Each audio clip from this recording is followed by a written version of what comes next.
Hi guys, I'm Björn, And I'm Tasty Graph. and welcome to the Game Design Book Club. The last one this year and the last one for The Art of Game Design by Jesse Shell. So after this, we will say bye-bye to Jesse. How do you feel about that, Tasty? It's both good and bad, I feel. Like, I'm excited to get started with a new book. I'm also kind of excited to have vacation for a few weeks, kind of. Vacation? How dare you? Yes. There's no rest I'm for the actually wicked. going on vacation. I'm going on vacation on like Wednesday next week is my last day of work. And then I'm not going back to work Ever. until January 8th. January 8th. Oh, Yep, that's... that's when school starts again, or work. Oh, maybe I need to become a teacher. It's good because you get during summer and winter. Usually, you get like a Yeah, nice break. But then yeah, again, especially in Finland. Finnish yeah, kids have even more holidays than they do in Denmark.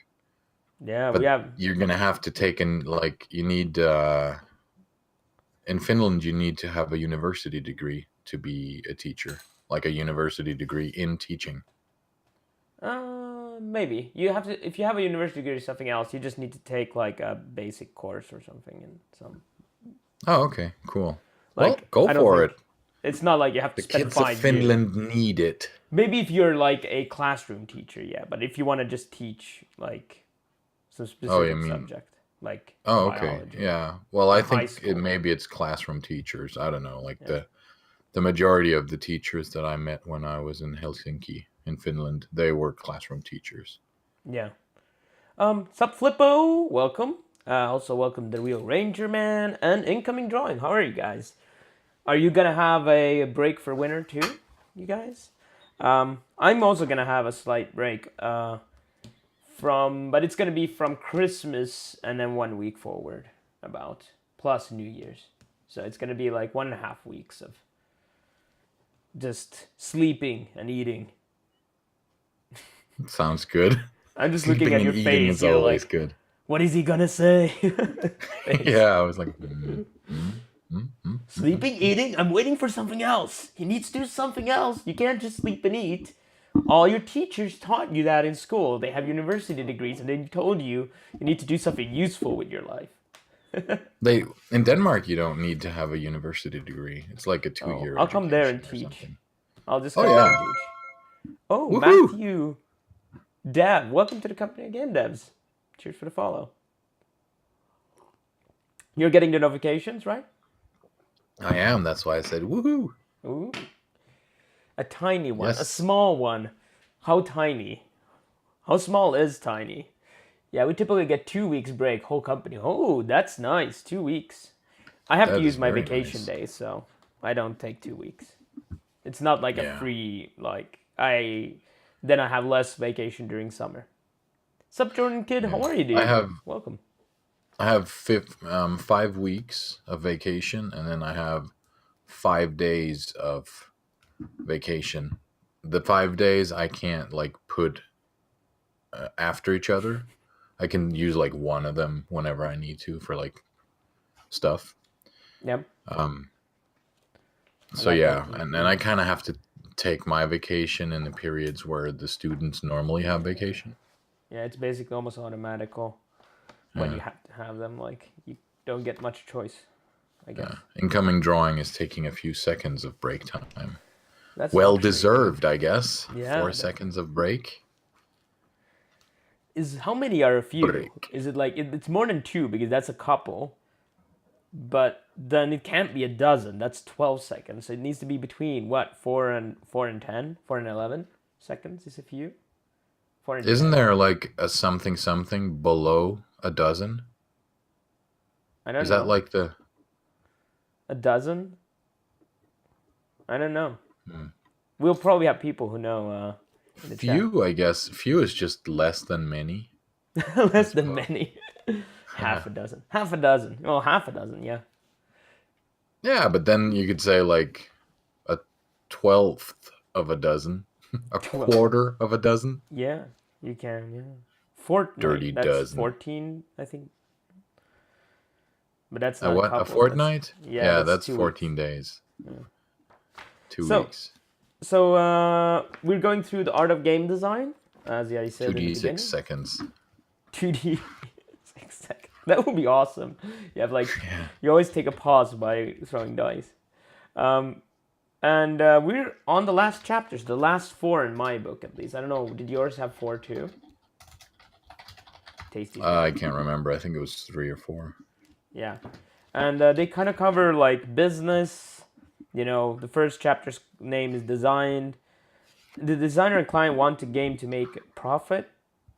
And then next we have a bit about like game transforms their players, which is basically talks about, you know, from education like to, you know, how anger management and what are the impact on games on players.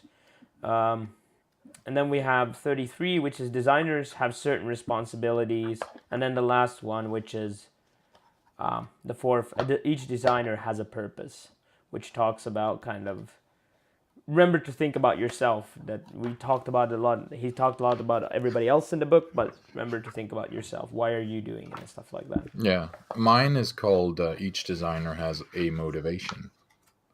Oh. And then it kind of really quickly just goes over purpose. Yeah, interesting. Yeah. And then it says goodbye. Goodbye. Shuts the door. Yeah. There's one chapter called Goodbye, and then all things. I hear Ranger management. What? Maybe it's because he needs to go AFK. At least it's not a score, which is 20. True. A score? A score. Score of things, crows. Yeah. Well, I like. I didn't know that was Pride 20. of lions. A Yeah. score of crows. They're Pride of really Lions. weird. I think that's only in English they have weird stuff like that. I think the British. They one might is have it in same when other they went- languages, but we don't have it in Danish. But I guess, I mean, we're not used to doing stuff with lions. You didn't conquer half the world or something. We did, but For the I think we project. just made people talk our language. Isn't that how it works? Make people talk your language when you invade their country? I don't know.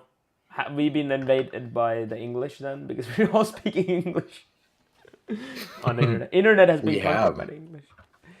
Yeah. Well, then again, Chinese is probably bigger on the internet. I didn't know Yeah. what the score is, 20 until read the Dan Simmons. Oh. Yeah, I wouldn't think like a score of things. I wouldn't really automatically think 20. Oh, Hyperion. Have I read that? It sounds very, very familiar, but I don't know. Maybe. I haven't read it. Should we go into business? Talk business? Let's go into business, you and I. So okay. You fund the company, and I'll do all the hard work, and you reap the benefits. No, wait. What's the catch? It's the catch-22, Oh. which So is it's, a bit over a score It's of catches. Yeah, I was about to say it's the score plus 10%. Oh. It's 1.1 times the score. 110% score?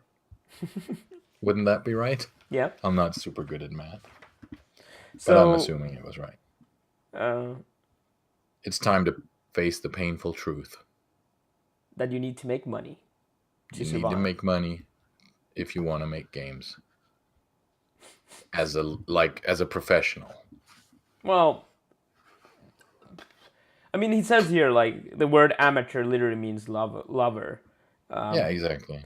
And most people who are designers, they would make games even if they didn't get paid, which a lot of us do. That said, I would still say that in the long run, even if you're an amateur, it depends what type of games you make. Like, you could make board games, you could make small indie games, but if you want to do anything bigger, like even like a full platformer, you probably need some kind of funding. Because So do you mean like making you a will board pay with game your own on the health. computer?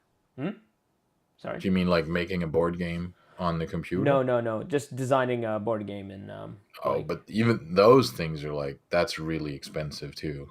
yeah, if you wanted to print it, yeah, of course. Yeah. But you can make one copy for yourself. I mean, yeah, get it distributed is like impossible. That's Yeah. Okay. Well, we're on the same page then. yeah.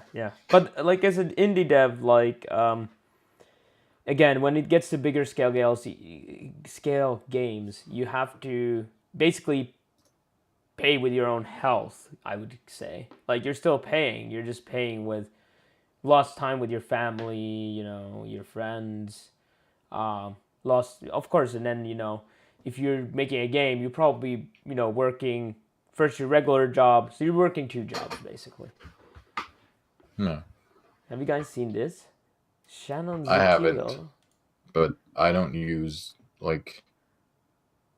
What does that mean? Does that mean that we're not going to be using Twitch from the browser and that we? This is an odd move for Twitch app when Discord app and Slack HQ and even Skype offer web versions. Well, I I don't know guess what the the Twitch app is. I guess the web version doesn't really make any sense because I use the web version all the time, like the website of Twitch. But I think they're closing down the Discord. The old they used to have a web version of before it was Twitch. Curse,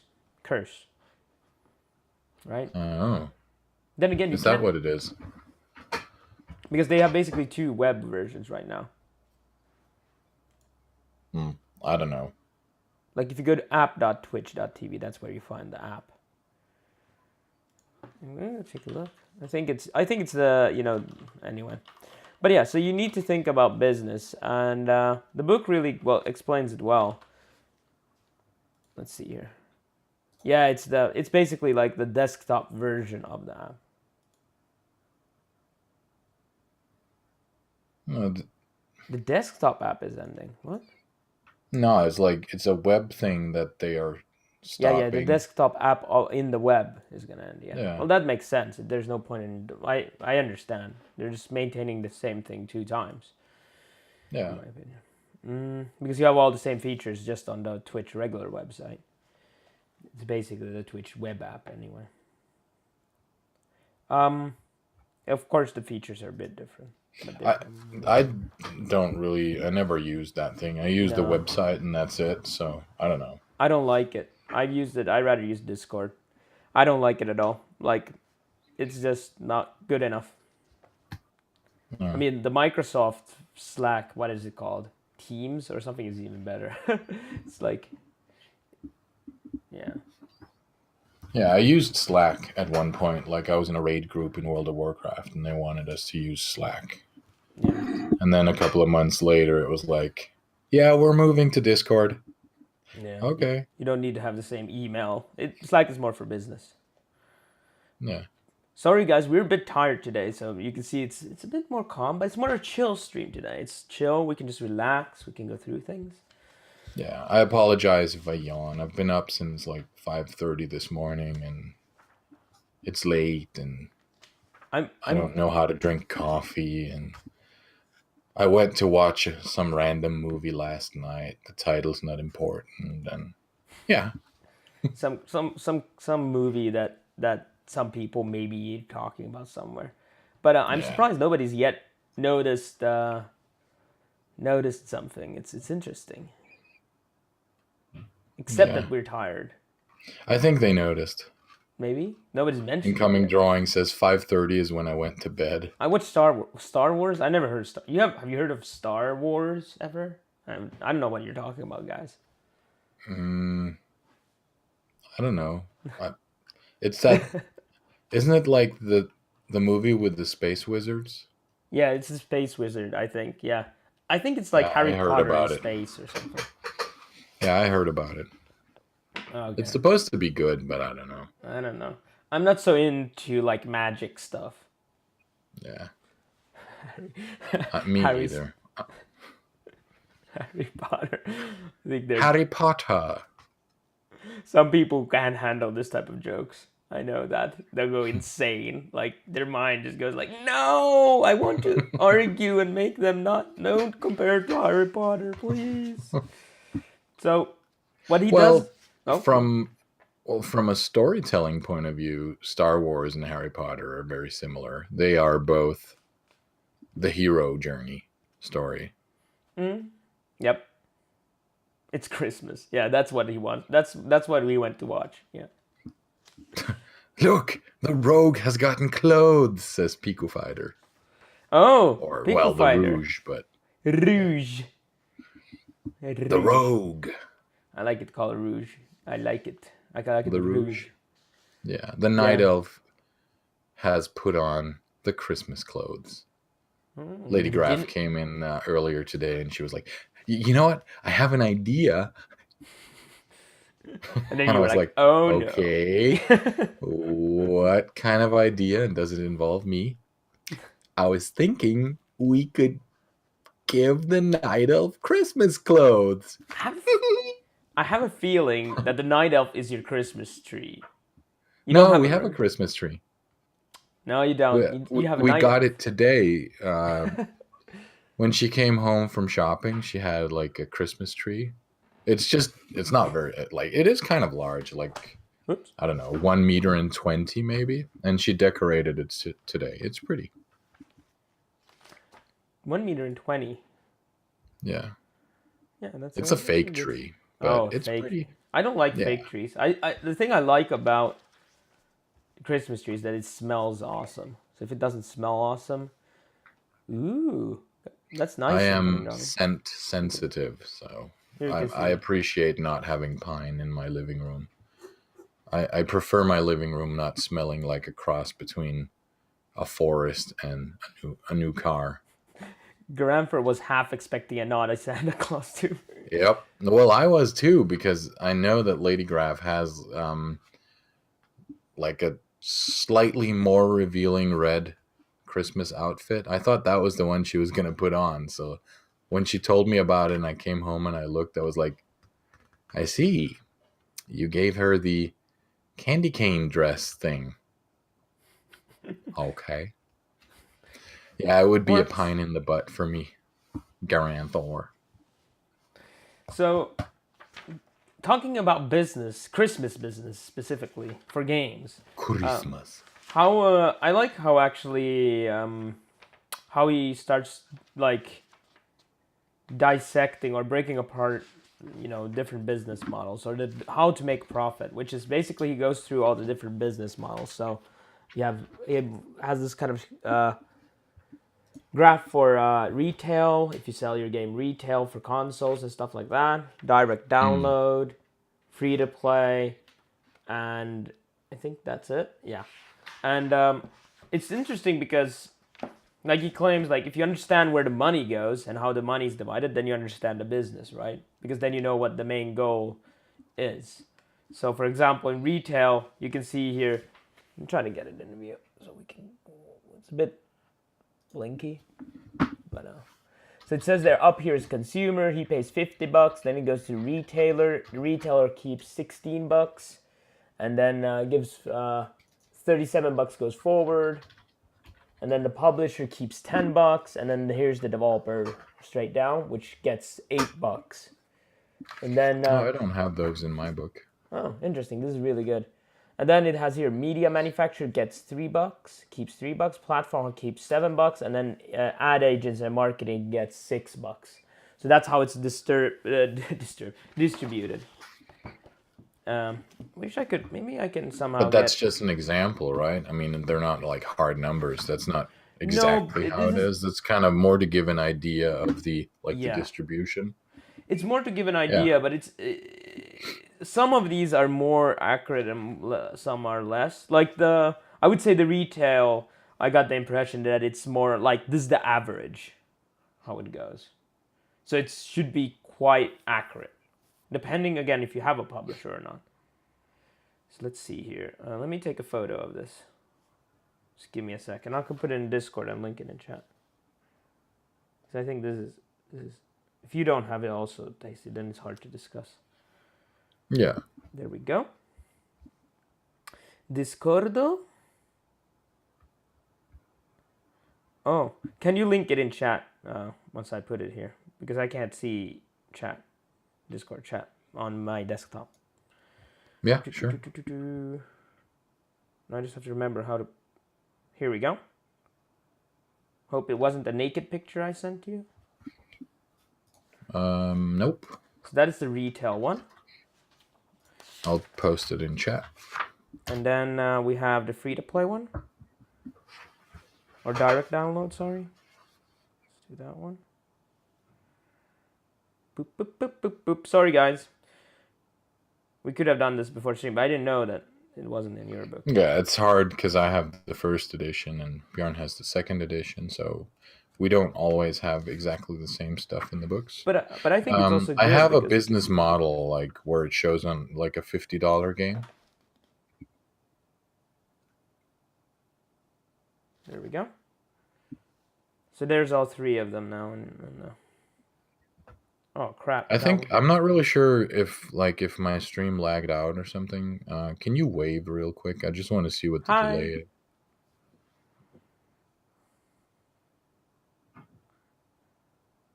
That one failed the picture. It rotated it wrong, and I'm too lazy to rotate it back. Yeah, there's quite a delay. You haven't waved yet. I will never wave. Yeah, you cheated me. You were like, you just said hi, but you didn't move your mouth and you didn't wave. Still no wave. What the hell? The upload is good here. I can't see at least the delay there. Are you sure you waved? I haven't seen it yet. I had a feeling like that I was seeing like a really delayed image. Hi. There's the hi. That was instantly when I did it. Now there's a longer hi. Yeah, that's the crazy part. Seconds. Like the minute you said it there, I heard it. Typhetus. Sup, dude? Welcome. We're going through the art of game design, and we're talking about business and showing different business models. So, sup, Crazy Bananas? How are you? Whoa, latency to broadcaster 42 seconds? Holy crap. McGird. How's this even possible? I don't know. Is anyone else experiencing this kind of latency? Well, they don't know. Well, if you click the cog, the settings cog, and then press advanced, and then show video stats, it will pop up a little window where you can see the resolution. 8 seconds when I'm watching it here myself. Okay, mine says latency to broadcaster 42, maybe latency to encoder 40. Yeah, I better. I was noticing, like, because I look at the camera and then I look at the window and I was like, when am I looking at the camera? Okay, I'm refreshing. Latency 7, 8, 6. Oh, yeah. It's not that bad. That's actually quite good. Yeah, it was supposed to be. Like, it was when we were doing the countdown. Yeah, latency to broadcaster 6 seconds. Okay, good. So now... There we go. As you can see in the form that Tasty... I put Tasty the rest of the charts if you want to post them later on. But as you can guys see from that picture, it's quite high res. But if you zoom out a bit, you can see that the consumer... So of the $50 that you get, the developer only gets 8. And also he talks about here that sometimes, you know, when the games at some point if they don't get sold, then what happens is that the publisher has to buy them back. But that's all from the publisher's, you know, cash registry, or like they don't it doesn't affect the developer. Also, the developer usually gets money in advance from the publisher, so that's why they get so little from the actual sale, because they already got money to develop it, some, and also here later on he talks about there's two different, you know, if you sell through store, there's sold in and versus sold through, meaning sold in means that basically that's when you sell it into the store, so the store buys it, and then sold through is when the customer buys it. Yep. And then Typhitis has a really good question. It says what is markdown reserve? And markdown reserve it's like an extra price that the retailer gets for when they are, like, when they mark down, when they lower the price of a game. Yeah, so basically, so like even before they start selling the game, they kind of get extra money in case they ever lower the price on the game. Yeah, so when they lower, the publisher pays them more money so that they still can make their profit, because the retailer, the inventory and all those costs are so high that even if they get $16, it's not all profit for them. So these are not the keeps in that chart. Doesn't mean that it's profit. Yeah. So also the developer, of course, it's not necessarily profit. So that's the retail model. So it says here, like we can read, there's what is a platform holder. This is the company that makes a given console. Sony, Nintendo, Microsoft. They don't usually make any money selling the consoles. They often lose money selling them below costs. Yeah. They make their money by taxing the publisher for each title made. So that's something that, for example, Rami was talking about in his latest post. Rami Ismail, if you guys follow him on Twitter, he called it a free-to-play model of selling consoles or something, and people got pissed. And they're like, it's not pay to win. I was like, well, free-to-play doesn't mean pay to win. Anyway, then the other Some thing, people.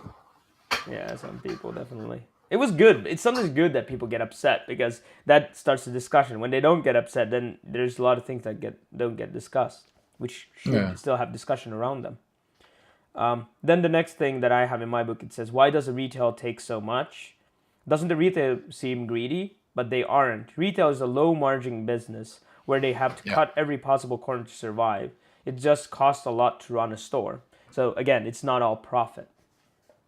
Yeah, that's the problem. I mean, they are profiting, or rather, they are getting money from the game, but they're using that money to pay for really high expenses. So in the end, they're not really going to see a whole lot of money. Exactly. And which is why we see a lot of games like GameStop did the whole buying your old games and reselling them. Because that's in a sense pure profit for them.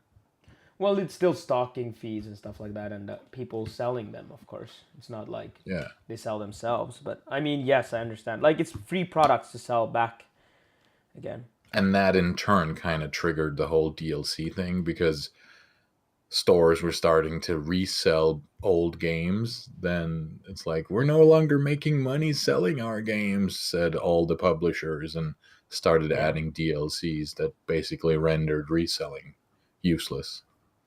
Yeah. So thank you, GameStop, and all you broke people who buy broken I don't see DLCs as bad games. Personally. Like, if it's a well done DLC, like there's like everything in the world. There's Can you bad name me a DLC. well done DLC? I like some of the Borderlands DLCs. I would say, like the one for Borderlands 2, I think. Yeah.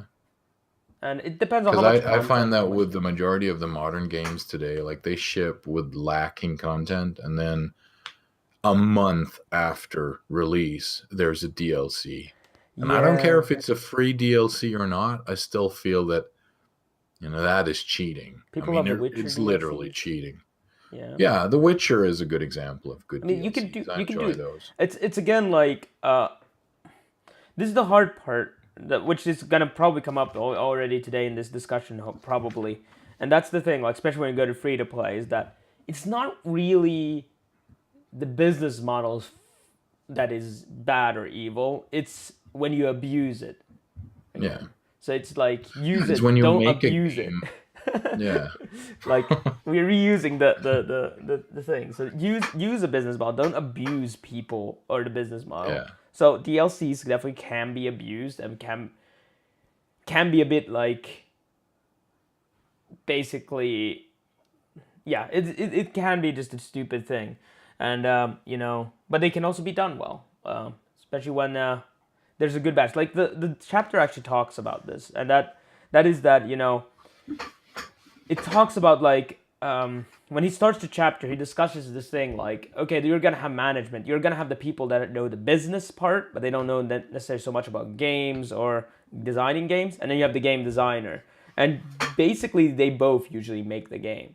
Like, of course, the lead programmer is also involved in the whole team, but those people, they basically have to, like, how you design the game is gonna affect this, what type of business model you can do, and what type of business model is gonna affect the design of the game. So they definitely have to work together, and that's why it's important that you guys, like, why we're going through this bit more thoroughly maybe than the next upcoming chapters, is because knowing this kind of stuff and the terminology, we can go through shortly, very short. There's a lot of he explains a lot of terminology. Is that way you can talk to business people and you can come to a good compromise where you're not screwing over the player, but you also make sure that you make some money so you can make your next game. Yeah, and also that you have more experience with the first chapter. Like you kind of know a bit more about it. It Yeah. seems to me. Whereas Uh, I don't know anything. I mean, I know what I've learned from working in retail, but I was on the other side. I bought stuff home and then resold it, and I pushed publishers or distributors to lower prices. So yeah. I never really I never tried it from a developer point of view where it's like you're barely seeing anything for your games. Yeah. Yeah. But it's Such a more interesting, like complicated thing. especially the units sold. Like when the book starts to get into that, that was really interesting because like when it talks about the discussion between the publisher and the developer, and it says that the developer says our game is awesome, it's like this or that game, and Yeah. then the publisher is like, yeah, do you know how many units this or that game sold? Yeah. Like it really kind of showed me the difference between being a developer, because it kind of made me think like at one point I was like making a Diablo like game, and if I say it's a Diablo like game, then people are going to compare it to that, and what are the sales on Diablo and what are the sales on other Diablo like clones and stuff like that. I haven't even looked into it at all because I haven't been there in terms of being a developer who also needs to handle business. Yeah. So that was, for me, that was I an like the interesting thing that he section. said that basically he said, um, you as a developer list the top 10 games of last year, this year, now that's the end of the year. Yeah, And yeah, then know the and top then they'll go sellers. actually look into stats and go look at what were the top selling games, and you will Yep. notice that you're almost totally wrong. And if you go to ask any publisher, they will know what are the top selling games, Yeah. like top 10 at least. And Yeah, that's what they're going to look at and be interested in, even if it and the sounds crazy shallow. part, I mean, but yeah, sorry, that's what it the is. crazy part is that like you would probably name some of the titles that feel big to you or that you've heard some of your friends Mm, talk about, and then in reality, if you look it up, it'll be like some sort of kids game, or it'll be like a sports game, or some sort of weird casual find secret stuff game or something. Like it's kind of the same when I'm thinking about mobile games and I'm thinking what are the best games, which games have like the greatest in-app purchases, which games make the most on in-app purchases. And it's like it's usually always these kinds of like casual games. yeah. It's not even the competitive games. It's just so it's really surprising to me to look at the top sellers and top lists. So I would really recommend people to do that. So I'm And glad you brought it up. that's why on Tuesday, it's kind of the reason why I look at the Steam top trending. It doesn't only look at sales, but Mm, and that's because I'm also handling marketing. Again, yeah. sales like a good to get make good profit. It's a combination of finding good ways to market, and finding good genres that people want to buy, and things that sell well. Like it's you know there's things Mm, that you basically market themselves better, and then there's things that you know like I could just make a good game in a genre that if I just had the marketing would sell well, but then I don't have the marketing, so then maybe I have to change the game idea or the concept to be so that it kind of has these mechanics or things in them that um, people will talk about basically. And that's what like it should have more of this word of mouth. And that's why, for example, looking at Steam Spy, looking at how in Steam what are the top trending ones, and which also are which one are people talking about, because then you can look at it, you can look at a trailer and you're like, oh, they're probably talking about this game because oh they have a realistic physics of heads flying off the characters and it looks hilarious. Oh, and I'm yeah, not you saying gotta I have would copy realistic heads that. flying. What, you love that? Yeah, you gotta have realistic heads Yeah, flying. that's just a basic feature. That's a foundational technology. We had it in Conan for the Commodore 64, and it has not gone out of fashion since then. And that's the thing. Like the thing is with looking at other games as a game design, you won't you can get inspired and find your own thing, but you shouldn't just copy because that is just going to be a bad copy of that game. But Yeah. you should still look and start understanding what type of things work.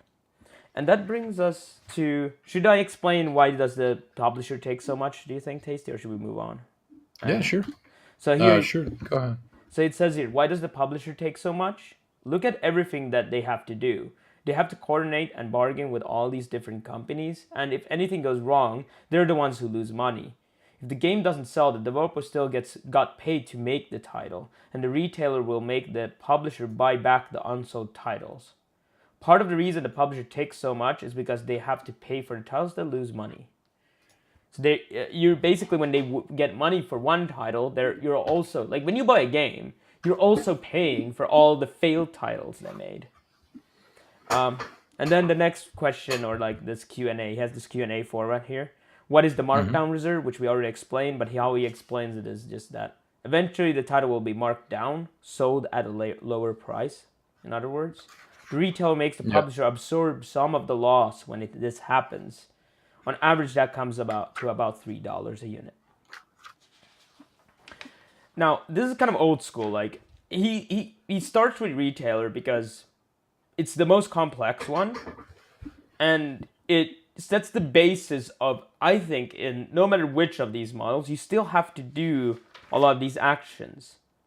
The thing is, now the next one is the direct download one. So the direct download is just a straight arrow down. It just says consumer buys game for $10, online distributor keeps $3 or 30% of each copy sold, and then the developer gets $7. Now you can be like, oh look, the developer gets $7 only for a $10 game. Amazing. But the thing is, you are now taking care of the marketing. You're taking care of the, anything. Like if you have any licenses you need to pay, like you don't have a platform hardware, but you might be using some kind of multiplayer platform to scale your multiplayer game, or you're paying for all that. So everything goes from that $7, plus you're also financing your game. So you need to, in addition, you basically, hopefully you get some investors to put in some money into your game before you start making it. Like you made a prototype, they invest, and then you can make it large scale. But if you don't, then you're paying up front everything yourself. So like a boss. And that's why, again, it's not necessarily better. Do you want to post the next link so people can see that diagram? Yep, I do. Sorry, I would do it myself, download, but and then free to play, or you can do both, yeah, because that's basically it. There's nothing else to say about this. So you're saying that the barbarian decapitation link, that was not what you wanted me to post? The barbarian decapitation link was that was skipping the gun, like what is it called? No, what is the saying? Jumping the gun. Oh. I played this at school a lot. Like just I played 4 it a lot years too. ago when I was studying. Like I played it as a younger too, but we replayed it a lot. It holds up quite well. Yeah.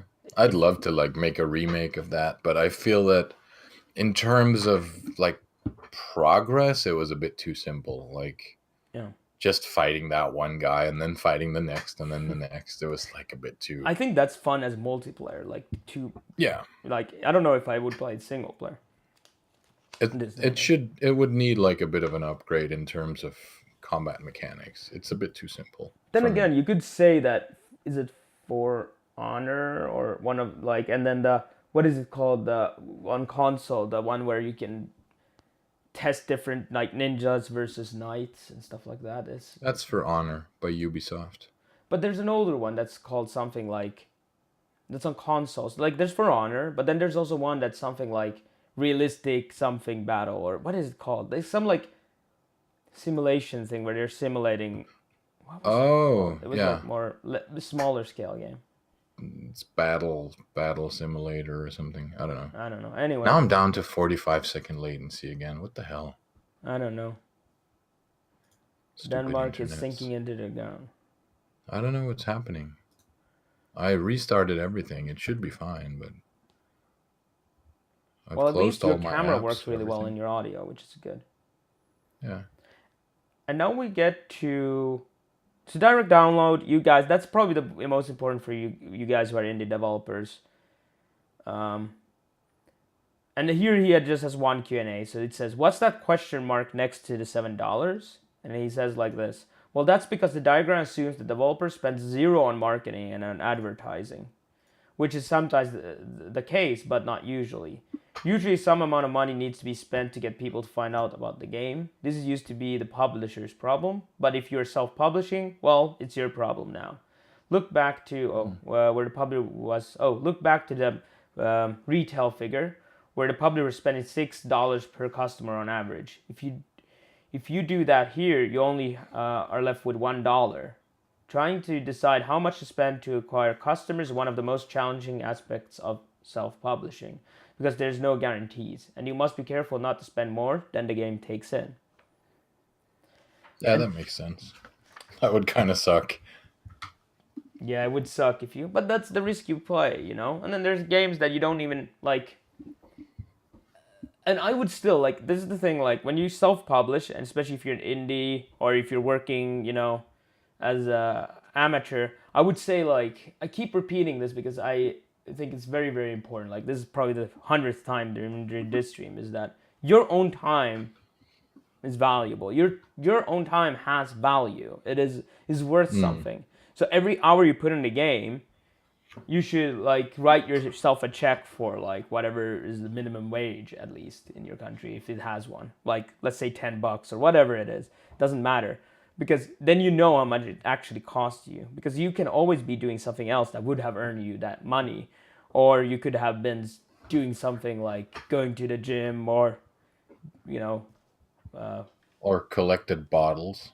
exactly, bottles, or you know Well, I mean, that's usually what we join the say. It's like fight club and become when legend, or when people say they want to make games for money, like for the sole purpose of making money, that's because games are popular. So I want to be a game developer. My first thought is always like, you're gonna make more money collecting bottles. you're gonna make more money if you just go into banking or something, or investment. Yeah. Well, that's Um, the whole thing. It's like any kind of job is gonna make you more money on average. Like if you're just doing it for the money, because you can't really, like when you get into something like a creative thing such as making games, if you do it just for the money, I don't really see how that's even gonna happen. Like it's not well, possible with your integrity. you probably Like, will become a management guy then, and learn yeah, business and go into big game companies, and then you can earn a good salary. But it's still a salary yeah. job. It's not like getting rich scheme or something. Mm. Um, so next is free to play, which is again the most, I guess, talked about model right now because of people, you know, because of developers kind of abusing the model, and because it's, of course, it's the newest model. There's always going to be controversy around it, the Yeah. newest model. And how he explains it, why free to play came about, is that you went from this retailer $50, and then then it became direct to download, and then it got cheap. Then the first people who got to that platform got earned a lot of money, and then everybody, there was a gold rush, everybody ran there, and now it's so expensive, you have to be a big publisher again to do it. So again, they have the big publisher you know again problem, that again they are owning the market because they're the people who can market, because otherwise without marketing you're again nobody. And then Yeah. it goes to free to play, where the price keeps dropping because you know um, the prices of games have been dropping a lot lately, and it's now dropped to, or at some point dropped to, where you have to give it for free, and then you notice that, oh, you can sell actually things when people need them in game, I guess. Yeah. And And also there are a lot of games where they've found that people are okay with buying cosmetic stuff. Like they enjoy the cosmetics and they will play the game. yeah, It's a free to play game and it survives from like non pay to win stuff. I mean, it would I've be. I I've would be seen a lot of games interested. do that. One of the most like shocking things in recent time was how Rift went from a like one of their slogans was something like we don't pay to win or some crap like that. No traps or something with their free to play model. And now they've gone to some sort of system where you can actually spend real money to buy tokens that allows you to buy raid gear. And that kind of sucks. I mean, I can see how some people think it's fine, but then again, it's like, do you really need the raid gear? I mean, why would you need the raid gear if you're not raiding? Do you know what I mean? Yeah. Well, Like why would you need superhero gear if you're not out there fighting villains? Wouldn't like a normal suit be okay? But yeah. I guess it has to do with egos and people wanting to have the best Yeah, of available course. gear in the game. And they think, well, I really like that an example that comes later on here, which is that there's in another game, instead of selling the gear straight way, like saying like, oh, you get a plus battle axe if you pay $5, you can make Mm. say like this is not necessarily a good scheme either, but there is necessarily not a very clear model that is super good right now, but I'm very sure someone's gonna invent one at some point and or find one. But he says like, okay, what instead you could do something where you can unlock an adventure or a quest or whatever, and then the reward of that quest is the battle axe. So it still does the same thing, kind of, but you still have to do work towards it. So it's not pay to win in that way. But then again, locking content, it just becomes a So premium game again, yeah, so what if or like you DLCs. pay for like you get access to the dungeon how like forever or just one I have time? What no if you idea. I have fail no it? idea. This is just You an know, example. like what if you suck and you're not even good enough to get the battle axe? Then it's then Well, it's the like thing is is, it you wouldn't gambling? sell it. His point is that you wouldn't sell the battle axe. You would sell something else, and Yeah. then maybe the result would be that you might get a battle axe or something. I Yeah, mean, but then we're talking gambling. Like when you buy something that doesn't guarantee you a well, it specific depends thing. again what you're buying for. Like, yes, if it was a card pack and you get a random thing from it, then it's gambling. But if I'm buying it for the story of the adventure, is what I mean, and the item Hmm. that drops is just a happy surprise, then you're not buying those adventures necessarily directly for that. I mean, again, Yeah. this is a bad example, so there's no point in like trying to shoot holes in it because you will find holes because it's not a Hmm. good scheme or like a good way of doing it. It's just an Yeah. example of way of thinking you can do that. It's basically instead of selling more powerful tanks, you could just sell more pretty tanks again or whatever, One of the whatever makes things sense. I've seen where like it's still pay to win to some extent because you can pay to get stuff that other people need to work to get. But one Yeah. of the good ways of doing that I've seen in a lot of games where it doesn't bother me is where the game like frequently has events or daily gives out the currency. So, like, let's say you use gems in this game. Well, then every day you can do PvP to get gems. You can do PvE. You can do this. You can do that. And there's like a daily boss that gives you something. And there's this thing. And then, like, every 2 weeks, there's an event that you can do on a daily basis. And on average, that gives you. It gives you in the game that I'm playing, it can give you about on average 75 to 110 gems and you pay like $30 or $50 for about 500 or 750 gems. So you're basically like if you're a high-end player, you're getting about $3 to $5 worth of gems every day or something like that. I mean, maybe even more. I think that's a really good way of doing it because it's like you can pay money right now and you'll like save yourself some days or you can just play the game and you'll get it. Yeah. The So thing is, like there's nothing for sale that you really can't get. yeah, I agree with that. Like, but the I thing prefer is, that. the problem with this free to play and any suggestion we would make, there's anyway people who are going to be upset about it. Like, Oh yeah. Still going to be the guy like, I put 40 hours to do this, and now this guy just buys it for like $20. And he's a pay to win guy, and then he, like, Yeah. I mean, I understand the frustration when you may do a lot of work to do it. Then again, the other person has done some work to earn that money. Most of the cases, except if you're just, except if you inherited it or something. I don't know, but Yeah. then someone has anyway done work for the money at some point. But Or slavery. slavery, yeah, not you making the work. But I mean, again, it's that's why it's so hard, and that's why it's hard to find a good model. But Yeah. going back to this graph, There's always again, going to be people who complain. Yeah, let's go back to just the to graph. explain it so people know. tasty So graph. up there you have consumer, and it says average LTV $5. So average LTV means lifetime value. So lifetime value is kind of how much a lifetime value of one player is how much money has put into the game. So because it's again not a premium, it's like for example, you might buy one gem for $1, and then you buy a event ticket for $2. So throughout, like, he played it for months, he has spent $5.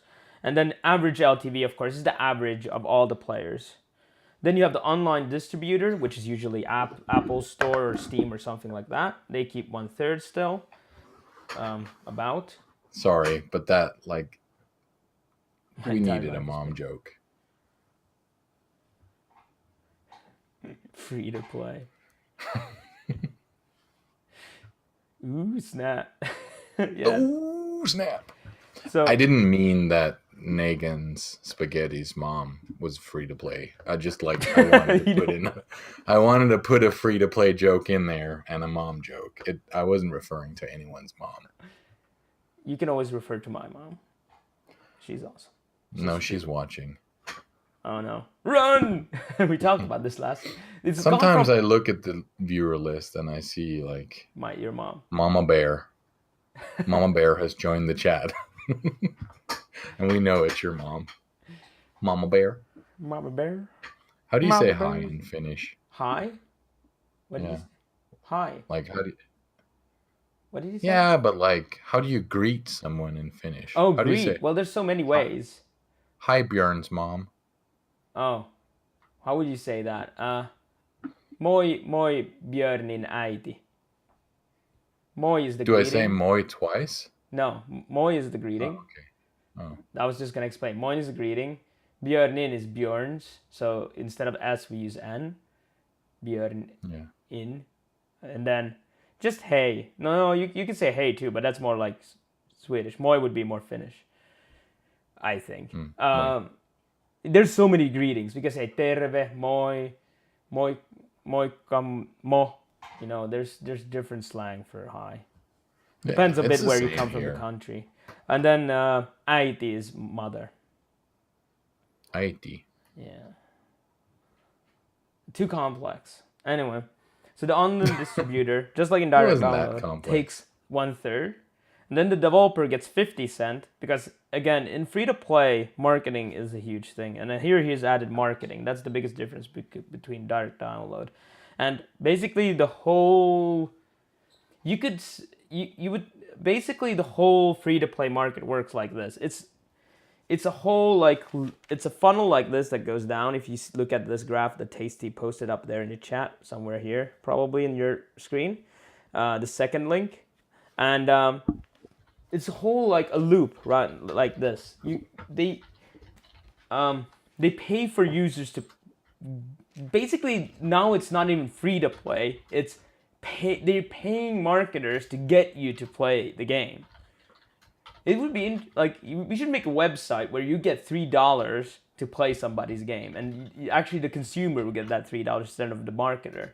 But that's how it works. And you're trying to optimize the average LTV, so lifetime value, so it's high enough. So let's say that's $7, and then you're trying to optimize the marketing fee so that you always do a small profit, like a $1 profit.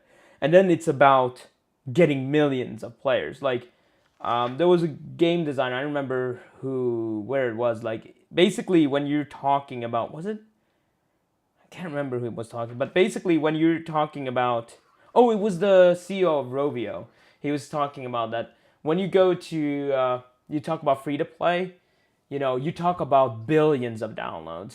Like that's where Mm. the thing is. Like once you get billions of players, and then you need to get a good percentage of those to be paying customers, then you have a hit. You don't have a hit with millions.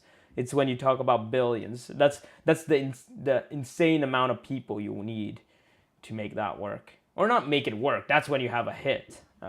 I mean, Yeah, and then again, what like with these kind of things, again, you need to like look at the numbers. How many players or how much money will I need every month in order for this game to be good yep. enough for paying my bills, etc.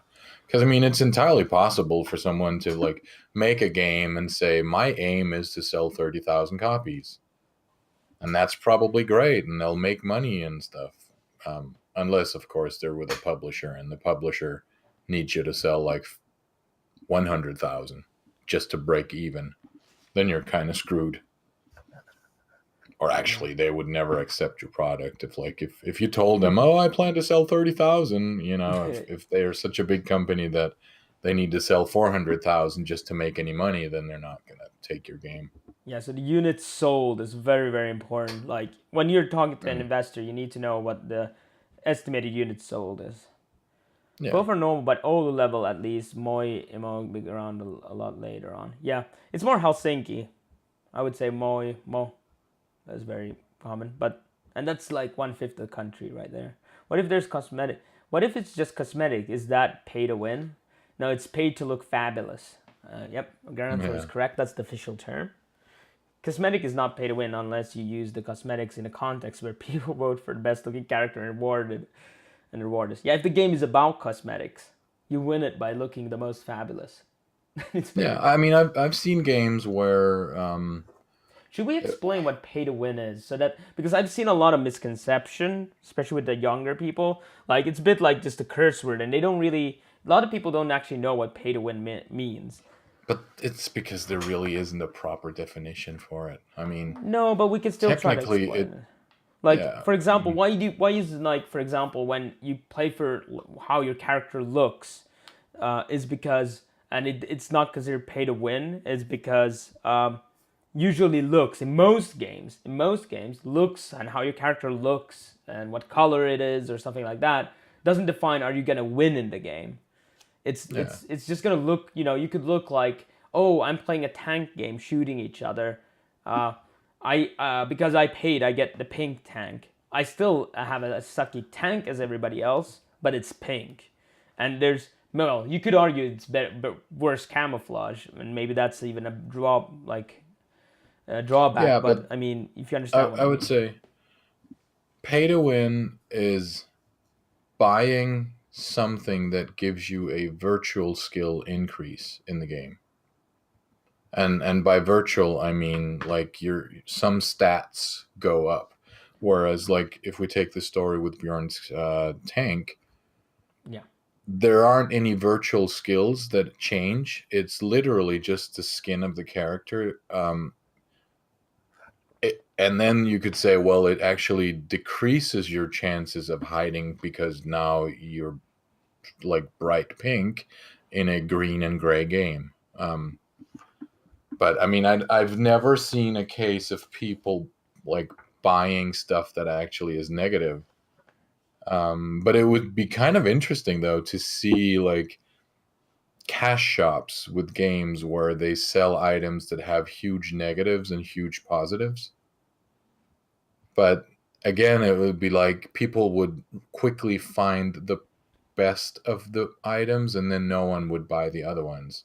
yeah. Like you run 10% slower, but you have more Time to health or install. some crap like that. Like And it that's would be interesting to experiment with it, but I mean, I'm not sure people would like, you know, pay extra money to have like the most awesome cosmetic, but then it gives you like a -1% movement speed.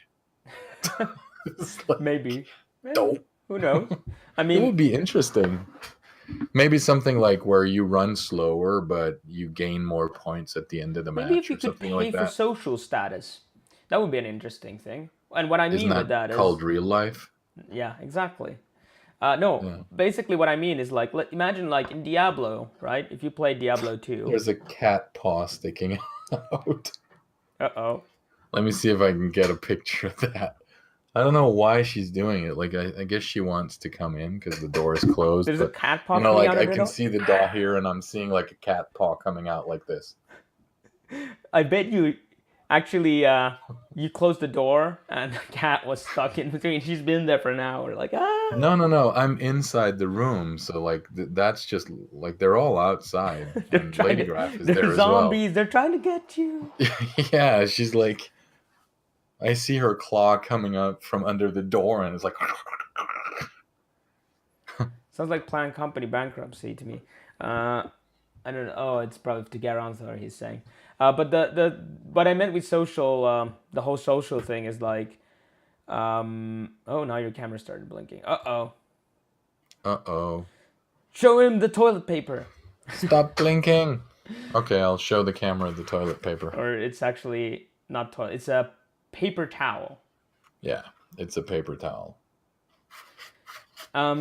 So the what And I now meant with people are that going is to be like, like, you played okay, Diablo so 2, he has right? paper towel and a night elf doll in the office. What does he do in the office? But it's because I have a cold. That's what I tell people too. Anyway, I knew you were going to say that.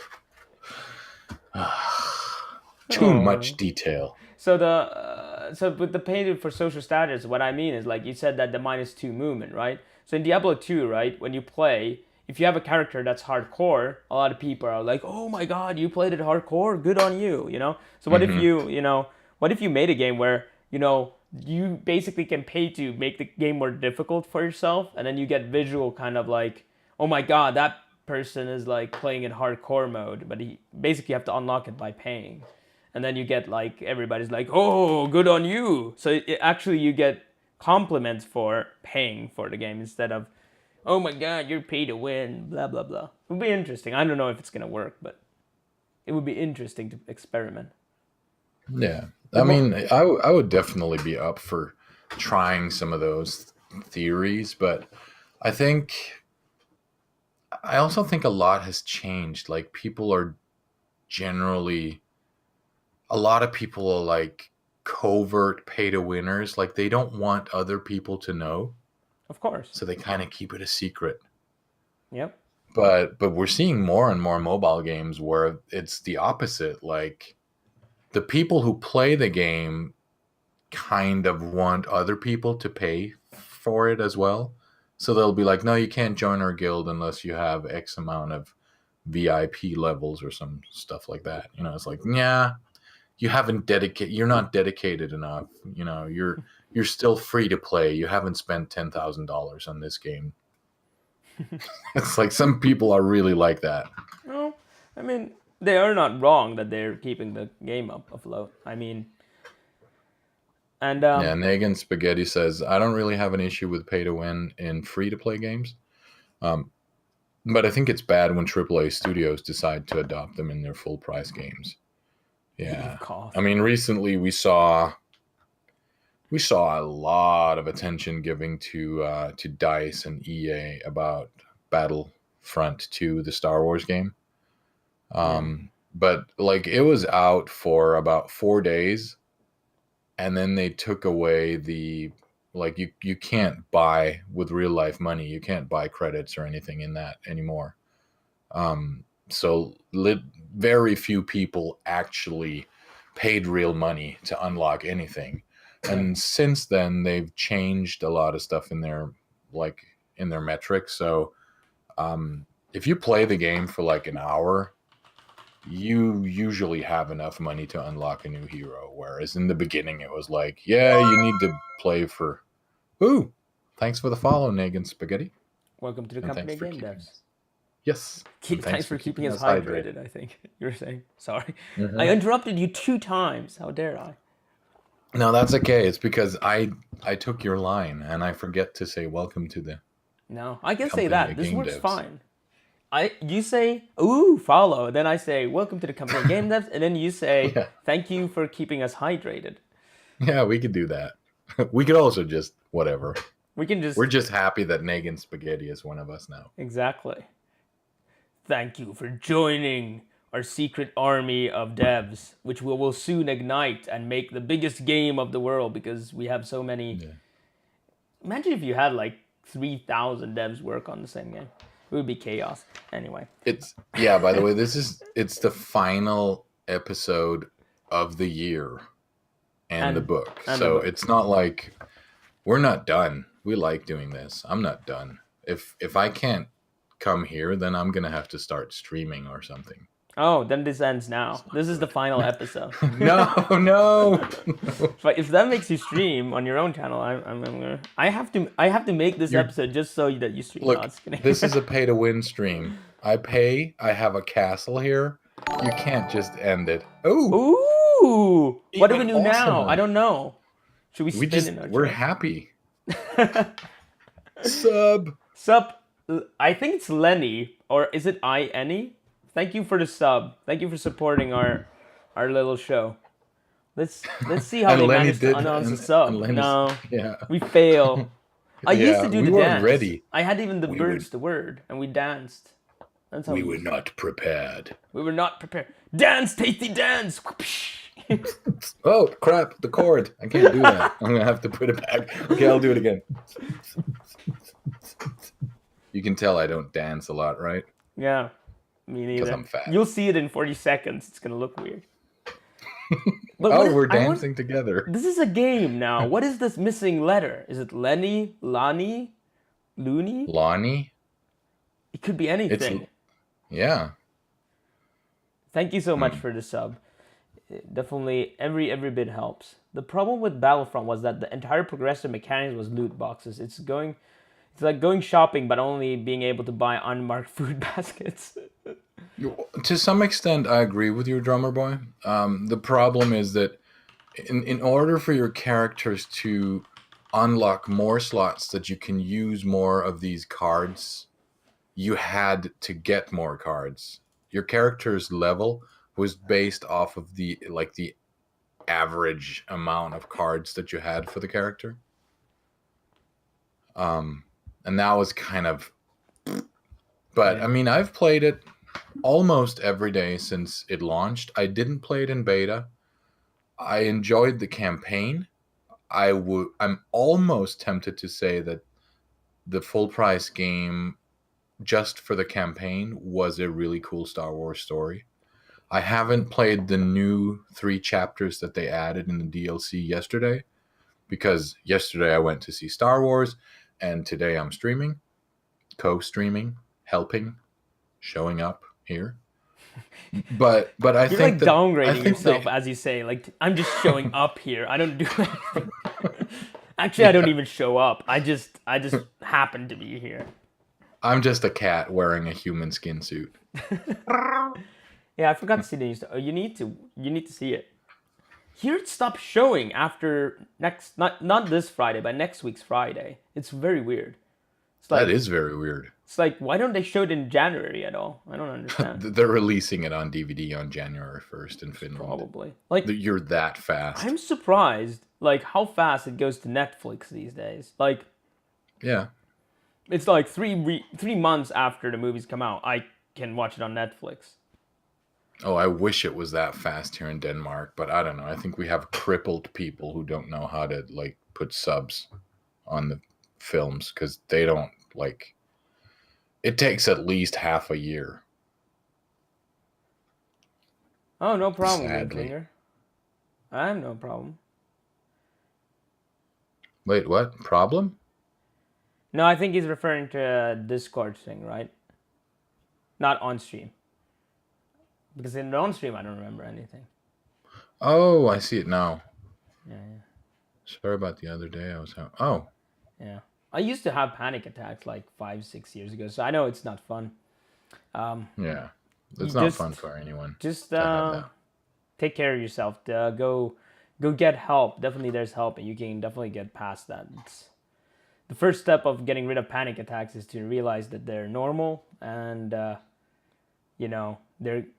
it's not permanent or dangerous. Yeah. it's hard to tell yourself that it's normal and not dangerous when you're in your situation. But I know. um, if you have friends, then try to expose yourself to these while you're in the company of your friends. Then they can kind of catch you if things go really bad.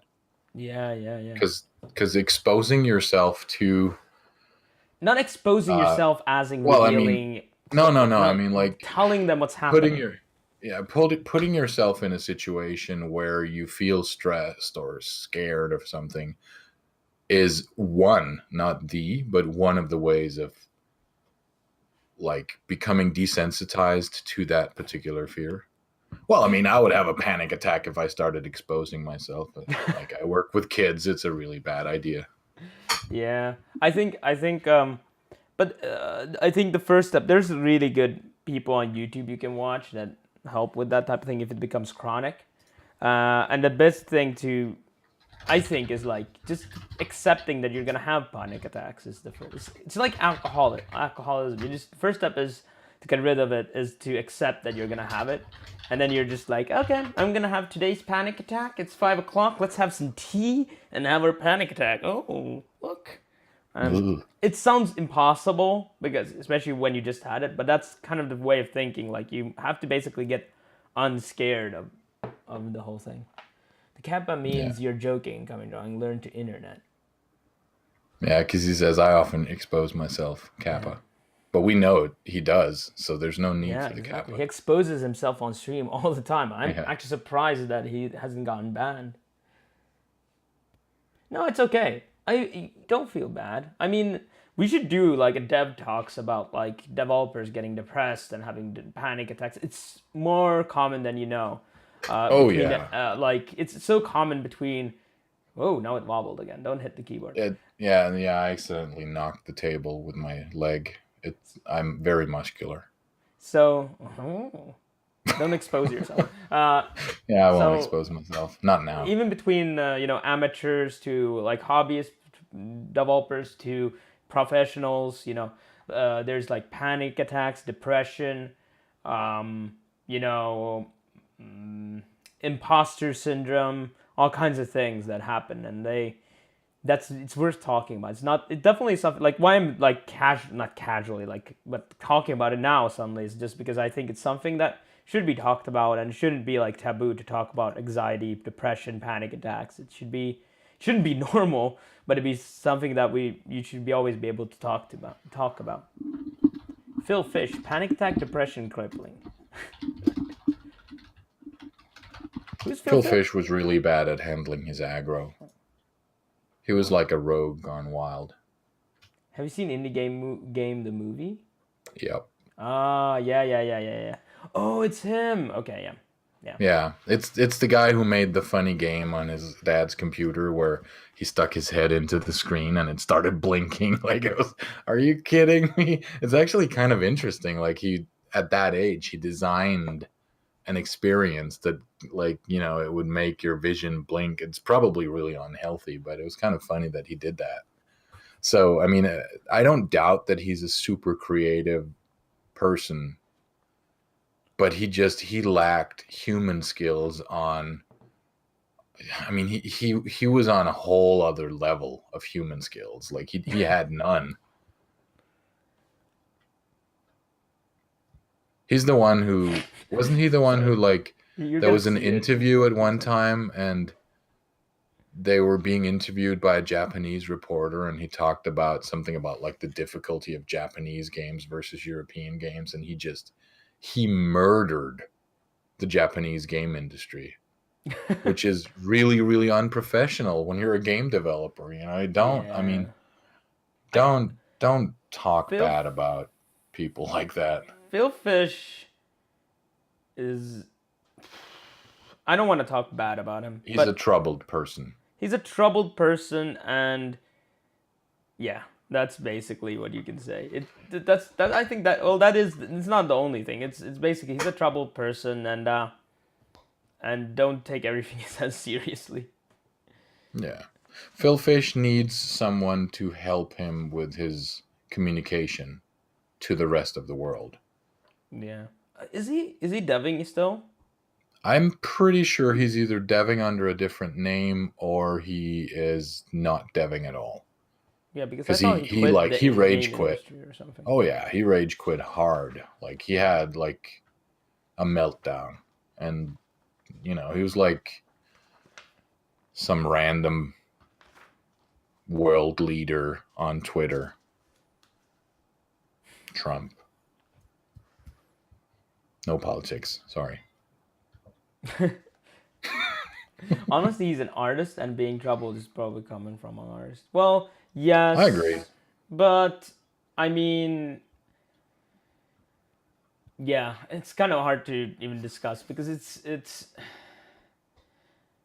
I think a lot of creative people are troubled. I mean, in order to tap into a lot of your inspiration, sometimes, bad experiences are what makes you creative. And, it's kind of the same with the sense of humor. Like, most funny people usually have a bit of a dark side, as you can see by the amount of suicide rates among comedians.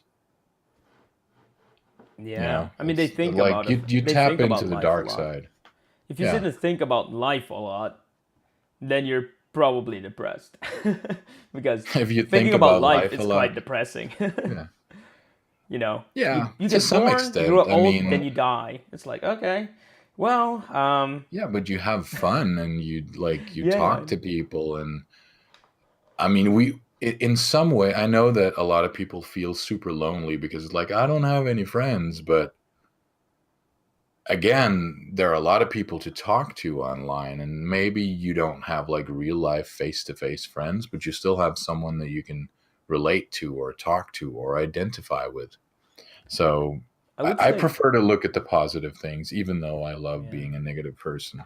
I would say also that feeling lonely is almost universal. Like even if you see some person like he has 500 friends around him, Mm. everybody laughing, he's probably still feeling lonely because um, most of the time you won't have a real connection with people. Like it's quite rare, and you know, it's there's just people who are better at hiding it and people who are worse at it. Like sometimes the Yeah. most, for example, it's the same thing. Like some of the people who look the most confident uh, actually suffer from huge like self confidence issues. The same Mm. thing with Yeah. like the people who Often. look the most popular. Like you can look at celebrities and probably the most lonely people Mm. because especially because they can't. Actually, a celebrity would probably be the most lonely profession you could choose because it's like profession. It's not in that way you could choose, but like because again, it's like you can't even go to the store. People will Yeah. attack you, and you can't really talk about anything because everybody has this predefined of who you are versus That's knowing who kind of you like really being a are. teacher and working in the same city that you live in. Yeah, and especially Like, if you live I in a can't go small town. shopping without seeing a kid that I know, and I can't talk publicly because, someone related to my job is going to hear it and it'll reflect badly on me. And I mean, I swear a lot. I try to tone it down when we're on stream a I lot. actually never heard you swear that much. It's interesting. No, that because on stream I respect you. Like I don't want to, I don't see you but swear on your stream either that much. I respect me on stream too. I don't, I I try think you not don't to swear so swear too much in much. English anymore. Maybe it has become where, you I know. swear a lot in English. Okay. I do. Yeah, he's Danish. Like, yeah. Yeah, I'm Danish. Not the I'm not a pastry. I'm just pastry. white. Pale. Then again, the White. Danish usually it doesn't have chocolate in it, so it would be at least partially not. I don't know. I don't know. I don't know. I think I there are a few just, streamers who are maybe pretty lonely. Yeah, a lot of streamers are lonely. I mean, everybody feels lonely at some point. It definitely helps know like having some that like someone to talk to and being able to talk about it is the most important thing. Like if you're lonely, go to like don't go and shout and angst people out, but like go talk to people. And usually people who can actually talk face to face are better than just going and opening up online in some forum because you're just gonna mm, get not usually online is not a good idea in my opinion. It's better to go I don't talk to mind. I people in think real life.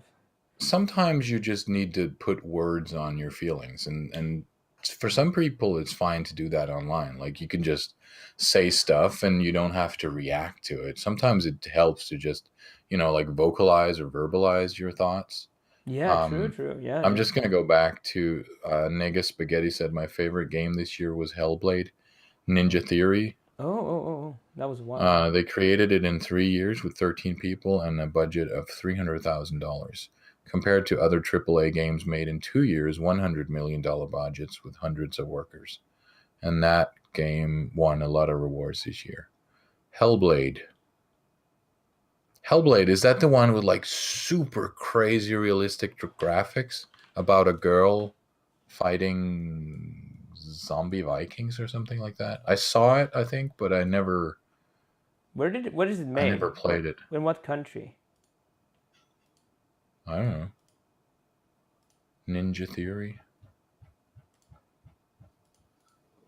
Node Extreme, says Zeno Ally. They must, if their budget is only 300,000, it means that they were underpaying their workers with 13 people. Basically, their monthly salary would have been $700. So, I mean, again, it's well, it costs 100 million is different. I mean, but basically, 3 years, it's like you're paying your workers very little. Like 13 people times 3 years times 12 months divided by... I can't really see, like, where is this company located? So they're paying 641 whatever like dollars then. That's very little. Oh, they're based in the UK. Yeah, that's underpaying your guys then. That's... Yeah. We need microtransaction friends. Oh, you mean escorts? Oh. Pay to win friends.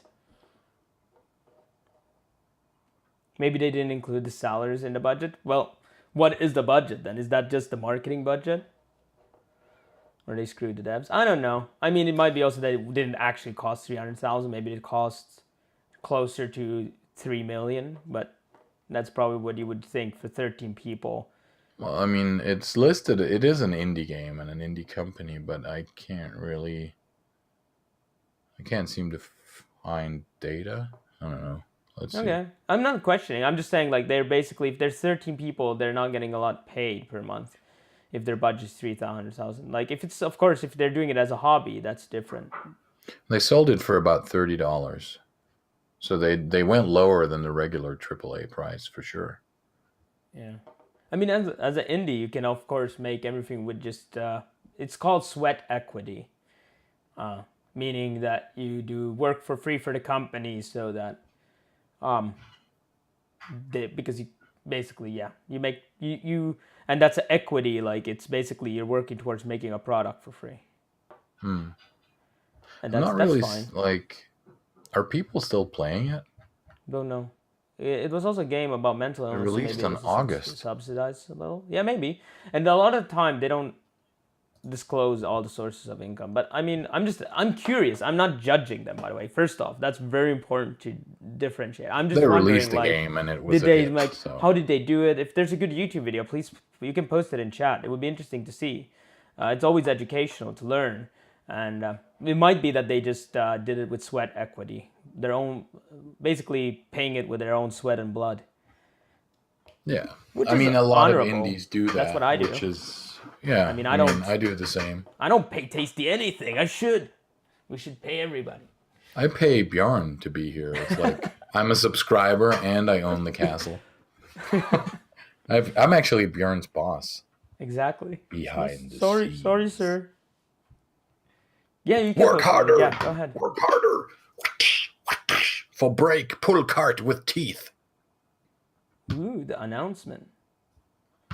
I will watch it after. Let me open it. Oops, it opened on Tasty Graph's camera. Whoops. Whoopsie. Holy crap. Latency to broadcaster 69 seconds. I don't know what's happening here. Like, I've had this window open all the time, and it was like it was 6 seconds for a really long time. Is your video buffering? Try the auto quality option. Oh, Oh. let us try that. So, is there anything else you want to say about the profit section, which we've been discussing before we talked about depression? So, business models and profit. We should read the lens, but do you want to talk about these language and terms? Like he goes through what SKU mean or SKU, COGS, burn rate, sold in versus sold through, units sold. I think we should break-even, skip it because churn. it's really something where you should kind of Yeah, you should read it on your own and get a Exactly. feel for it. I mean, we're not. So these are We good can't terms to really. learn. So basically, I can Yeah. read them out loud, not explain them, but look up SKU, COGS, burn rate, sold in, sold through, units sold, break even, churn, cost of acquisition, DAU, MAU, ARPU or ARPU, ARPPU or LTV, K factor, and whales or whale. Those are good terminology to know, especially if you're going to work with management or business people. Or if you need to Yeah. find an investment, you need to know those. They're going to ask you, and they're just going to throw a term at you, and you're like, oh, if you don't know what it means. No Yeah. problem, Greenfinger. No, you did be right. I'm gonna post a link to an article that has 62 essential e-commerce terms that every store owner should know. Ooh. I just quickly Googled it because that's my Google foo. I could just take a picture of the book and post it, but maybe we shouldn't share too much of the book. People should buy it. It's pay to win. Yeah, and this is a pay-to-win stream. You have to buy the book. Support the author. But that brings us to lens number 109, which is the lens of profit. Profit keeps the game industry alive. Ask these questions to help your game become profitable. Where does the money go in my game's business model? Why? How much will it cost to produce, market, distribute, and maintain this game? Why? How much money will this game make? Why do I think that? What are the barriers to entry in the market for this game? So barriers to entry is like, basically if you can solve a barrier to entry, you definitely have a unique game. Like he talks about like technical barriers, hardware barriers, expertise barriers. For example, hardware barrier would be like Skylanders. They made custom hardware and they made a cool thing. And nobody else is able to copy that, or thus far. Expertise barrier, like do you have special knowledge in AI or machine learning and nobody else has done it, and then you can do it. Or sales and distribution barriers, do you have access to a market nobody else has access to? Or imagination barriers, like claims that Minecraft, for example, anybody could have made it, but Notch had the vision to kind of make that type of game and then also sell for fixed price. Relationship barriers, maybe you have a special partner, maybe you are good pals with the people who own Star Wars and you get to make a Star Wars game, or these kind of things. That's what he means with barriers to market. Why is Skyrim classified as now? Are 12 platforms now a SKU, or is it still multi-platform? Each platform copy is one SKU. Yeah. I got a special knowledge in procrastinating. Oh, so if you got special, can you use that? Is that something unique? Or is there other procrastinators that have beat you to market? And he also talks about red ocean and blue ocean. This comes from lean business model and lean thinking. There's books, so if you look up lean, Lean, and lean business, you will find more about that if you're interested in reading up on business. The idea between blue and red ocean means that the red ocean is full with sharks or fish fighting each other, and there's highly competitive, meaning that there's not space to swim around. But if you're early, you can find a blue ocean, which is filled with, resources that you can collect. It's a bit like if you play StarCraft. Do you go to a place where it's already occupied, or do you find free resources somewhere? So, not free, but like Crush open your space. enemies. So that's blue ocean, red ocean is something they talk about a lot. And that can be also a very big advantage if you can find one of those. So find a market that nobody has been to yet. So if you go to the iOS store or Android store, you have to be a big publisher or access to huge marketing. Or then you need to have some kind of barrier you're breaking. Like nobody has made a Kinect game type of game where it uses the facial recognition of the Apple phone to blah blah blah. Or there was one company in Finland who was one of the first to make a proper game for the watch, and it got very popular for the people who have the watch, and they had good success, made a lot of money. So, but I don't know if there's anything else. But yeah, know your competition. Know what are the top 10 selling games also, not just the top 10 games of your favorite, which one's your favorite. They usually don't match up like we discussed earlier. Should we move on to games transform their players? Yep. Sorry I went through the rest of the chapter a bit faster, but we discussed a No, lot of the that's things fine. already, and we want to move And on. we're kind of behind on time as well. Exactly. So he discusses in this chapter is basically how do games change us.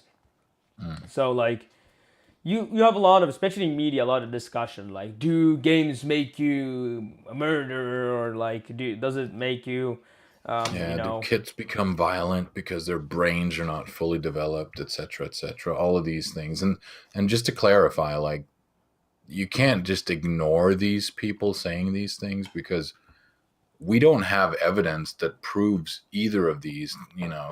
We still need more research to figure out, does this actually change people's brains, and in what way does it change their brains? True. There is of course good things also, like Yeah. emotional maintenance. It's a good place to vent your anger, your frustration, cheer up, gain perspective on things, build confidence, relax. Connecting socially. So if you're lonely, you can connect socially through games. You can feel like part of something. Yeah. Exercise. If it's an exercise game, you can get fit. And then of course Yeah, or education. sports. Like, I mean, we're talking Well, yeah, about esports. games as a general. Esports. So, like, well, Esports, not of just course. esports, but like Only esports. football or tennis That's or not a whatever. game. Like all kinds of real life sports. They're games.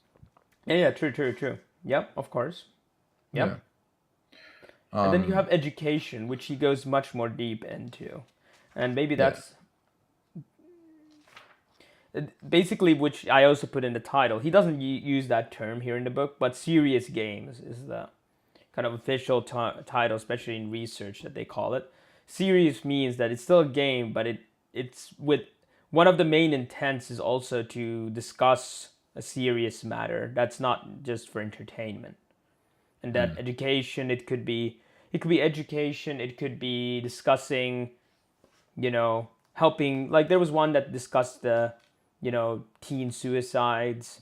It could be political, talking about politics, Yeah. from like, and stuff like that. That was very interesting. Like there was actually a really cool guy we had at school that came talked about like how to make like persuasive games. Basically meaning like, things that are happening in the world. How can you discuss like global warming? How would you make a good game that discusses and wakes up thoughts like around that? And it was very interesting, especially because he argued that if you make it very non-controversial, like if you just make like a thing where like global warming, oh, you're melting you're driving a car and polar caps are melting or something, people really don't care. It doesn't awake any emotion. Like you have to make it some kind of like much more thought-provoking and shocking in a way that it can't just Yeah, be and you like have to show simulated. animals that die and stuff. Otherwise, people aren't going to take it seriously. But even that, it And could they be. have to be cute and fuzzy animals, not just like insects and stuff that go extinct every day. Apparently, we don't care about those. They're Yeah, not but the panda-like thing is that enough. might not even be enough, because a Yeah. lot of the time, like let's say you drive a car and then animals die, you're like, okay, he's exaggerating. I don't really understand. Like, if you saw that, you pretty well like, you wouldn't be really, it wouldn't maybe change your mind or change your opinion about something just because you see a virtual animal die.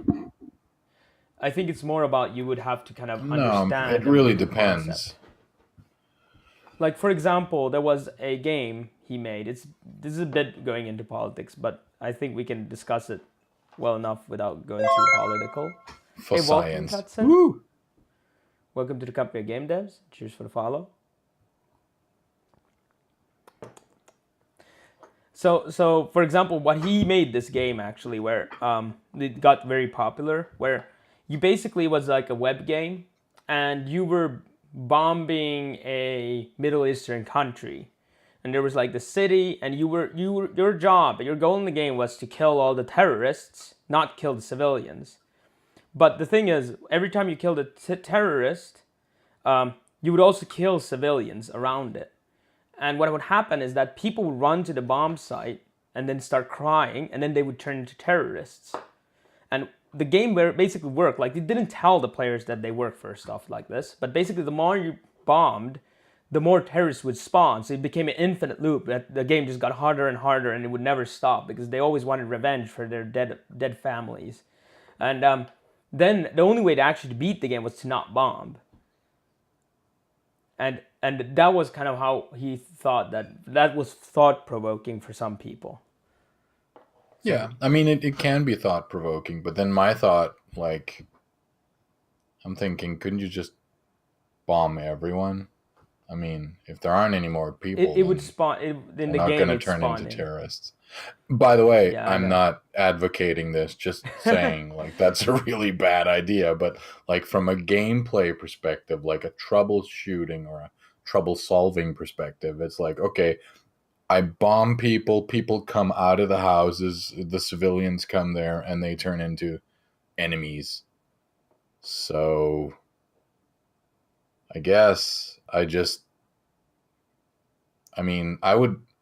the power player in me would think, okay, how much negative do I get for killing civilians? You could try. You didn't get any negative point for killing civilians. Like, you could try even the game, try to kill, but you would never be able to kill all terrorists if you just went straight out trying to bomb everyone. It was like mechanically built that way. And it wasn't like you didn't. So did it just spawn new civilians if you had like a crater? Yeah, and there was of course time to load the missile things and stuff like that. Like there was mechanics to, you know. Lenny says, "What is the name of the game Bjorn just talked about?" I'm not sure we have a name for it. Let me see. I know that there's a game called Peacetime, which is sort of like a simulator game between Israel and Palestine, where you can play as Israel or you can play as Palestine, and it's like it. Of course, it's not realistic because it's a game and it's a simulation, but they've done a lot of experiments where they've had Palestinians play the game from the Israeli side, and they've had Israelis play the game from the Palestinian side, and to some extent, it gives you a different understanding of a situation that you might feel intimately close or knowledgeable about. But I mean, I probably, part of me is like, I think games like those where you talk about politics and stuff, I have a hard time with those types of things. And I think it's because for me, games are about relaxation and distancing myself from the real world. Like for me, some part of the enjoyment of a game is the escape from reality. Yeah, of course. It definitely is. And the cool thing, for example, in the game I was also explaining was that it didn't really sell it as a political game. Like you as a power gamer would just have noticed it when you tried to play it, that, you know, once you start playing it, you're trying to solve the problem, suddenly you notice that the solution isn't, even if it's not possible. Yeah. Like there's no win situation, and that's like, I can't win. You could win, but you would have to figure out that you need to stop doing everything and then wait for a while. Which it was quite a while. I can't find the game right now. I know who made it, so I can probably find it. He's actually from Argentina. Sorry if I said Brazil. He's from Argentina. It's actually a quite well-known game developer there. But Lenny, if you are I can submit, like, if you're part of our Discord, I don't know, join that. I'll post it in our Discord under game dev articles. Oh, we were at the same time. You were faster. According to my chat, at least. According to mine, too. But you're always fast. Could be wrong. I'm a fast typer. You were talking at the same time. I wasn't. So, yeah. So, I can post it there, and you can take a look. But going out of politics, or let's see if there's any questions here. Let's say hello to Lilybite. Hello, Oh, hi, Lilybite. Lily. Yeah, it's not Sunday, it's Moving Thursday. on. So this is the last episode. We had to do it on Thursday because of the holidays, because we can't do Sunday. Yeah, I have a super busy schedule. Like Saturday and Sunday are both booked for me this weekend. Next weekend is, I don't know, it's Christmas or something there. Yeah, I think it is. Yeah. I just know that I looked at my calendar and I was like, okay, we need to do 2 streams. Otherwise, Oh my God. it's bad. I'm surprised he said there's Totoro behind you instead of saying Yeah. there's an Totoro. elf Christmas assassin behind you. Yeah. She doesn't look as dangerous when We need to undress she's her wearing to. those ugly clothes. I'm perverted. Sorry, not ugly. Actually, They're imagine actually- if someone comes they're here, they actually think lady just graphs. a woman is standing there staring at you on your stream. Because she kind of no, she's even on stream frame, so you can't really see her eyes that she's an elf. Yeah. You just see that there's a. I'll pull the camera up just a tiny bit. Oh, now she Let's just see if looks we evil. Let's see. Oh, I need to look. You don't see I the can't even ear. see Oh no, my no, cam. no, you There we do go. see the ears now. If you look really carefully. Yeah. What do you mean Yeah, you're not the gonna ears giving are up Christmas? the ears are covering the Venom mug next to the Spider-Man mug. Giving up Christmas? Hello, Devin Breimer. I'm gonna celebrate Christmas online. Oh. I live here. Sorry. Lenny Call says 911. this is super creepy. She She looks looks so suspicious. It's a night elf. They're all suspicious. We know that. That's alliance for She you. has that sneer look, a bit of sneer like. Yeah. How dare you talk about my game? She's definitely a game developer. Class game Yeah. developer. Level 5. Okay. Was there anything else that you found like interesting? Like definitely games in education is something that is gonna become bigger and bigger. And has already become quite large. Basically teachers using games as tools.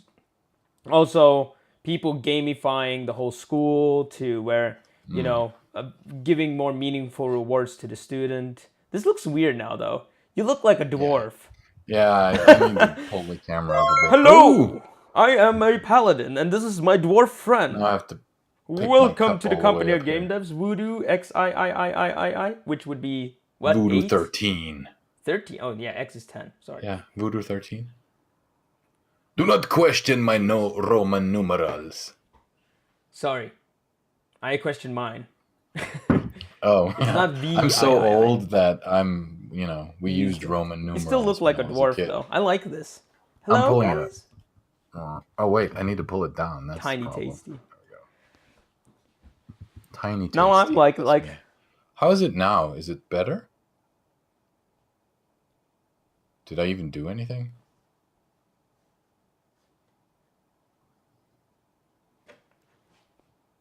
Yes, my lord. Yes, master. Yes. Devin Breimer says, please say, and you have my axe. Arr. I'm actually not very good at the dwarven Do you- voice. do you have I'm an more of an axe? orc. Do you have axe? I need axe. I'm a bit sweaty. Sweaty? Oh. No, I don't have axe. I use, I don't know, some sort of scentless Yeah, one. looks so tiny. Yeah. I am tiny. I'm only Sit up, 4 feet boy. tall. Sit up.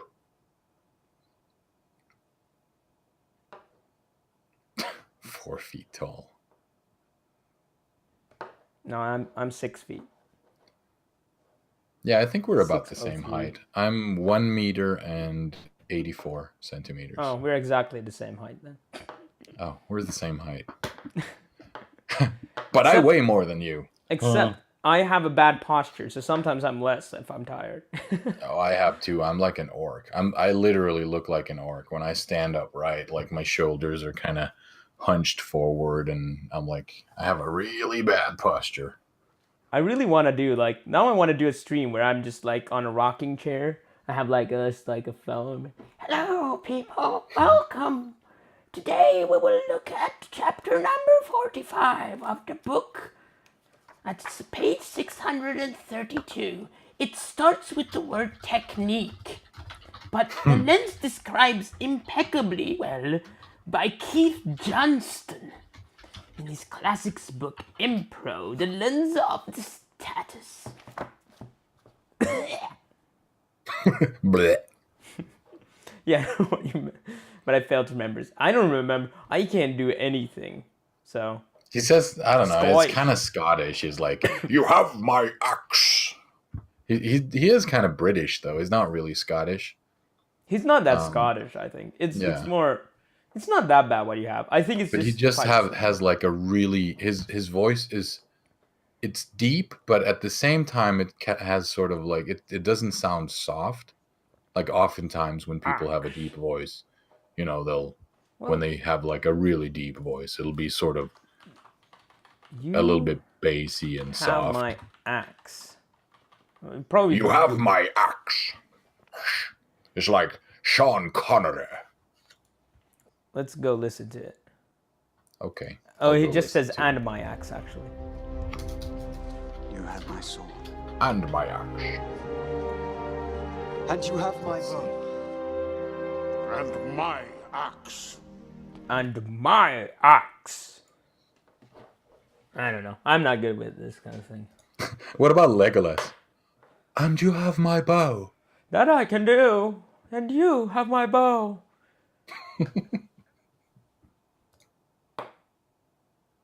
True American, so I can really my tell the difference between of British to Scottish. Yeah. Yeah, of course. Axe. Oh, I'm a true Danish, so I had to learn all the He's a accents true because no pastry. one knows the Danish accent. Stop talking about Danish. I want to eat one right now. And not in a Sorry. perverted way. Pastry. I got it. No, you didn't. I don't have any pastry. No bread. No bread for you. No bread. And now you have an axe. Bjorn wants to eat. Yeah, tasty. Lily caught it immediately. Bjorn wants to eat tasty. And then Everyone I wants to answer, have but that tasty actually food. happened in the future. She has like a 40-second delay too. It's kind of interesting when you know what people are gonna say, but for them it doesn't seem like it because they see it with a delay. Mm. So they write it and then we respond to it like 10 minutes later. donate. It's not that bad. tasty. Like the chat should be real time for me, I hope.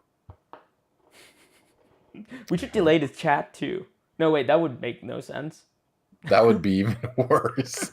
It's like, yes, we wanted to lessen the gap, so we've delayed the chat. Why But didn't- that does the opposite. Couldn't we just make the chat come Stop from the future? arguing. A future chat? We could. Bjorn knows me too well. Okay, good, Lily. I caught it. Systems of relationships. What's that about? Human circulatory system. Traffic patterns in major cities.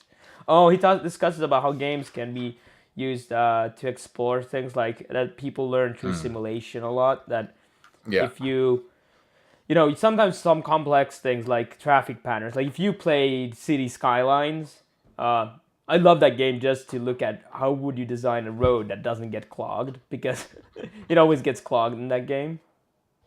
Plain tasty. Me too. Hashtag me too. Aw. Now I feel bad.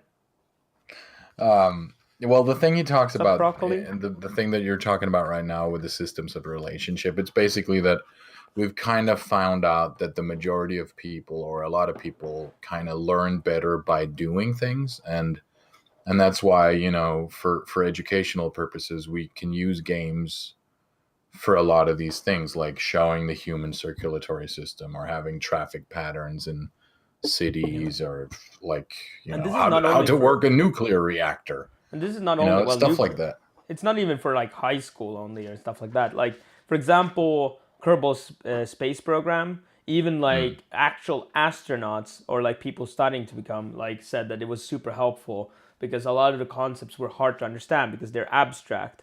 And then in that, they got to really experiment and they started understand better how it works, even if it's not a very accurate physics simulation. But that's what I heard, that they even were like, oh, finally I truly understand what was meant with X, Y, or Z. Yeah, we should really not underestimate the power of like educational games. There aren't that many, and I think in general it's because a lot of the people in the education industry are just now starting to be the type of people who grew up with games.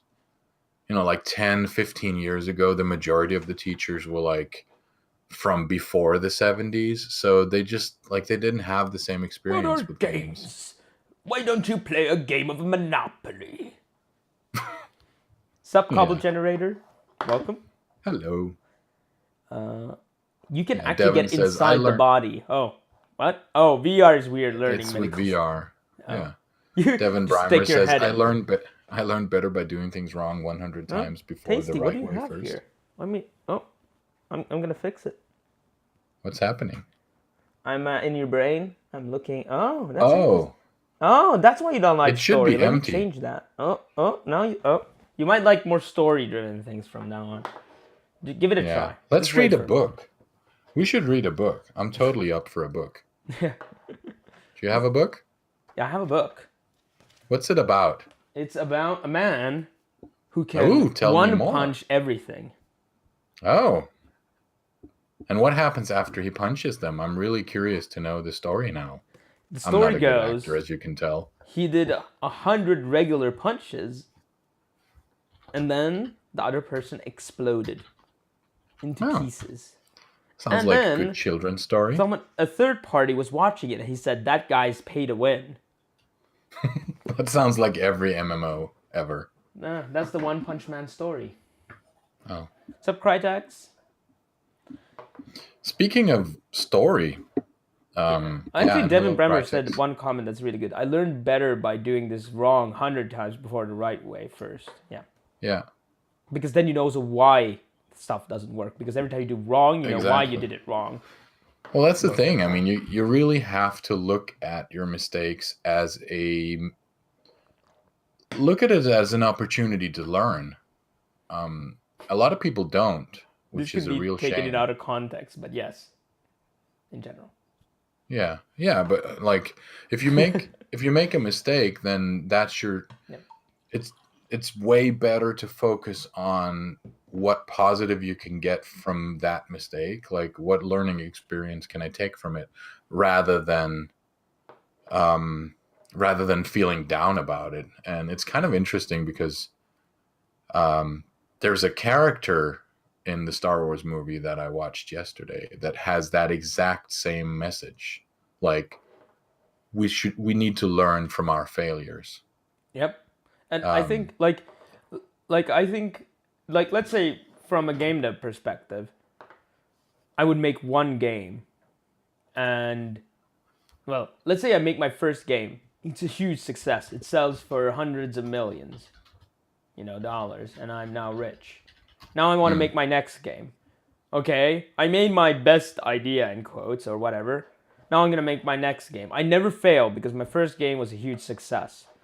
Okay, how do I? Then someone comes and asks, okay, how are you gonna make your second game a success? Well, you could just say I'm gonna make the same thing as I did before, just add funny hats on it, and then people won't buy it anyway. So it's like you don't know why it was successful. You haven't learned as much as someone who's basically made several games and then built up, like where it's like, okay, the first game not such a big success, next one a bit more, the next one a bit more, because every time you did something different, you were like, oh, last time, oh, I forgot about marketing, oh yeah, this time I'm gonna contact the marketing company and pay them $1,000, and then you pay them $1,000, they do nothing. Oh, I learned that maybe it's not such wise to just throw $1,000 around. What else I could do? Oh, I did this. Oh no, and now I'm so every time you do something, every failure you do, even if you lose, you will know why. You're like, oh, it's because X, Y, Z. And if you don't know why, even if you failed, then you should definitely start experimenting. Like, change one thing and see if it was that, or just like if you would problem solve code. I'm afraid most of it will not have that problem. Yeah, it won't have, but it's a hypothetical. Like Notch has that problem, I would say. He's basically a living example of well, he didn't. That wasn't necessarily his first game, but that was his first game to public that he published as a game dev, and it blew up. Now, what's his next game gonna be? Minecraft 2? Well, that's why he sold it off. He tried to make that next space game thing. was like some sort of card trading game, something. I thought he made that Scrolls. space Minecraft thing, didn't he? They're in between, like Mojang and them. They tried to make I a don't like think similar so. thing, but in space, and it just didn't turn out well or something. It didn't never was published. Oh, I didn't hear about Maybe that. the card game was published. I don't know. The card game was called Scrolls, I think. They had a lot of issues with Elder Scrolls. Yeah. Scrolls.com. It's still Of course, running. you still learn by making a successful game. You will still learn how to make a game. Oh, maybe I it's mean, not. it's just that you might not learn about why it was a success necessarily. You always when you fail, it's very painful, and you will always remember and know it. It's probably safe to say that Scrolls is dead. Like the Scrolls, his game that they released, they haven't made a post. Oh, the server shut down on or after July 2016. Oh, Game Dev Tycoon. okay. Well, basically it's you gone. can do Bye bye. that. If you guys haven't played Game Dev Tycoon, it's actually it's a good game. Isn't it called Game Dev Tycoon? I think so. Suddenly I started questioning my memory of what the name. Game Dev Tycoon. Yeah, Game Dev Tycoon. Basically there it definitely shows kind of this concept. You will make a game, it won't be so popular, and then you start figuring out like, okay, what genres to match and do things like that. It's on a higher level you will learn. Not necessarily like, you will still learn to program even if you have success. It's pretty good, yeah. It's not the truth. Don't think that if you're good at Game Dev Tycoon, you're gonna... But it's a simulation. It's a bit like this Kerbal Space program for game devs. There you shoot rockets into the atmosphere, and here you learn how to... The idea of how you would make games, and how also it has changed throughout years, and how it will continue to change.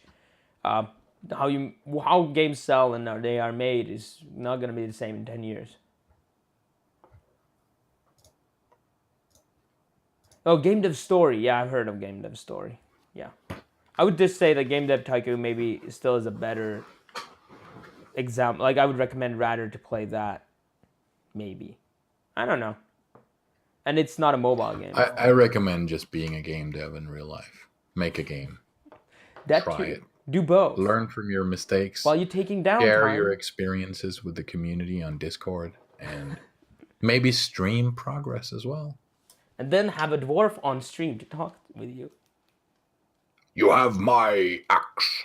You have my pencil. No. Ugh. And you have my bow. You're the one who's good at doing the Mickey Mouse voice. Well, that's because I have a natural squeaky voice. Oh. Don't I? No? So I don't know. I'm just afraid that if I try to do a Mickey Mouse voice, then the mic breaks or something. I'm not going to do it today because I've had a bit rough, like, what is it called? Like a sore throat. So I don't want it to come back. I'll put my hand over the mic so that I don't break it. I'll be all like, ha. That's my Mickey Mouse impression. He's a Danish, so he's a dwarf? That's racist. You should... I have an axe, so on, I'm bro. a dwarf. Come at me, bro. Nah, I don't know. I think because we're friends, he can call me a dwarf. And also because we're exactly the same height. Yeah, and actually, he was just sitting in a way that he looks like that. Yeah. So I'm judging him solely by his looks. If I sit up properly, I'm going to be sitting like this. I'm still taller. I'm still taller. I have good posture now. Give me your clothes. Or, wait, no, that's not what he says. He says, your clothes, give them to me now. Elf in the background looks really unimpressed right now. Yeah, that's the story of my life.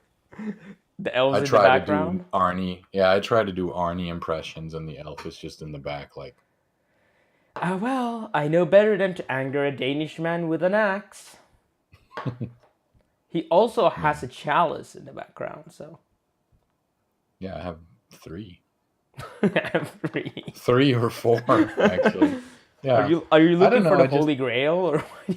no. Collect? I like them. It's like I think it's kind of cool. I like the chalices, so I just wanted them on my shelf. And every time I go to like a market or something, if I find a cool looking chalice, I buy it.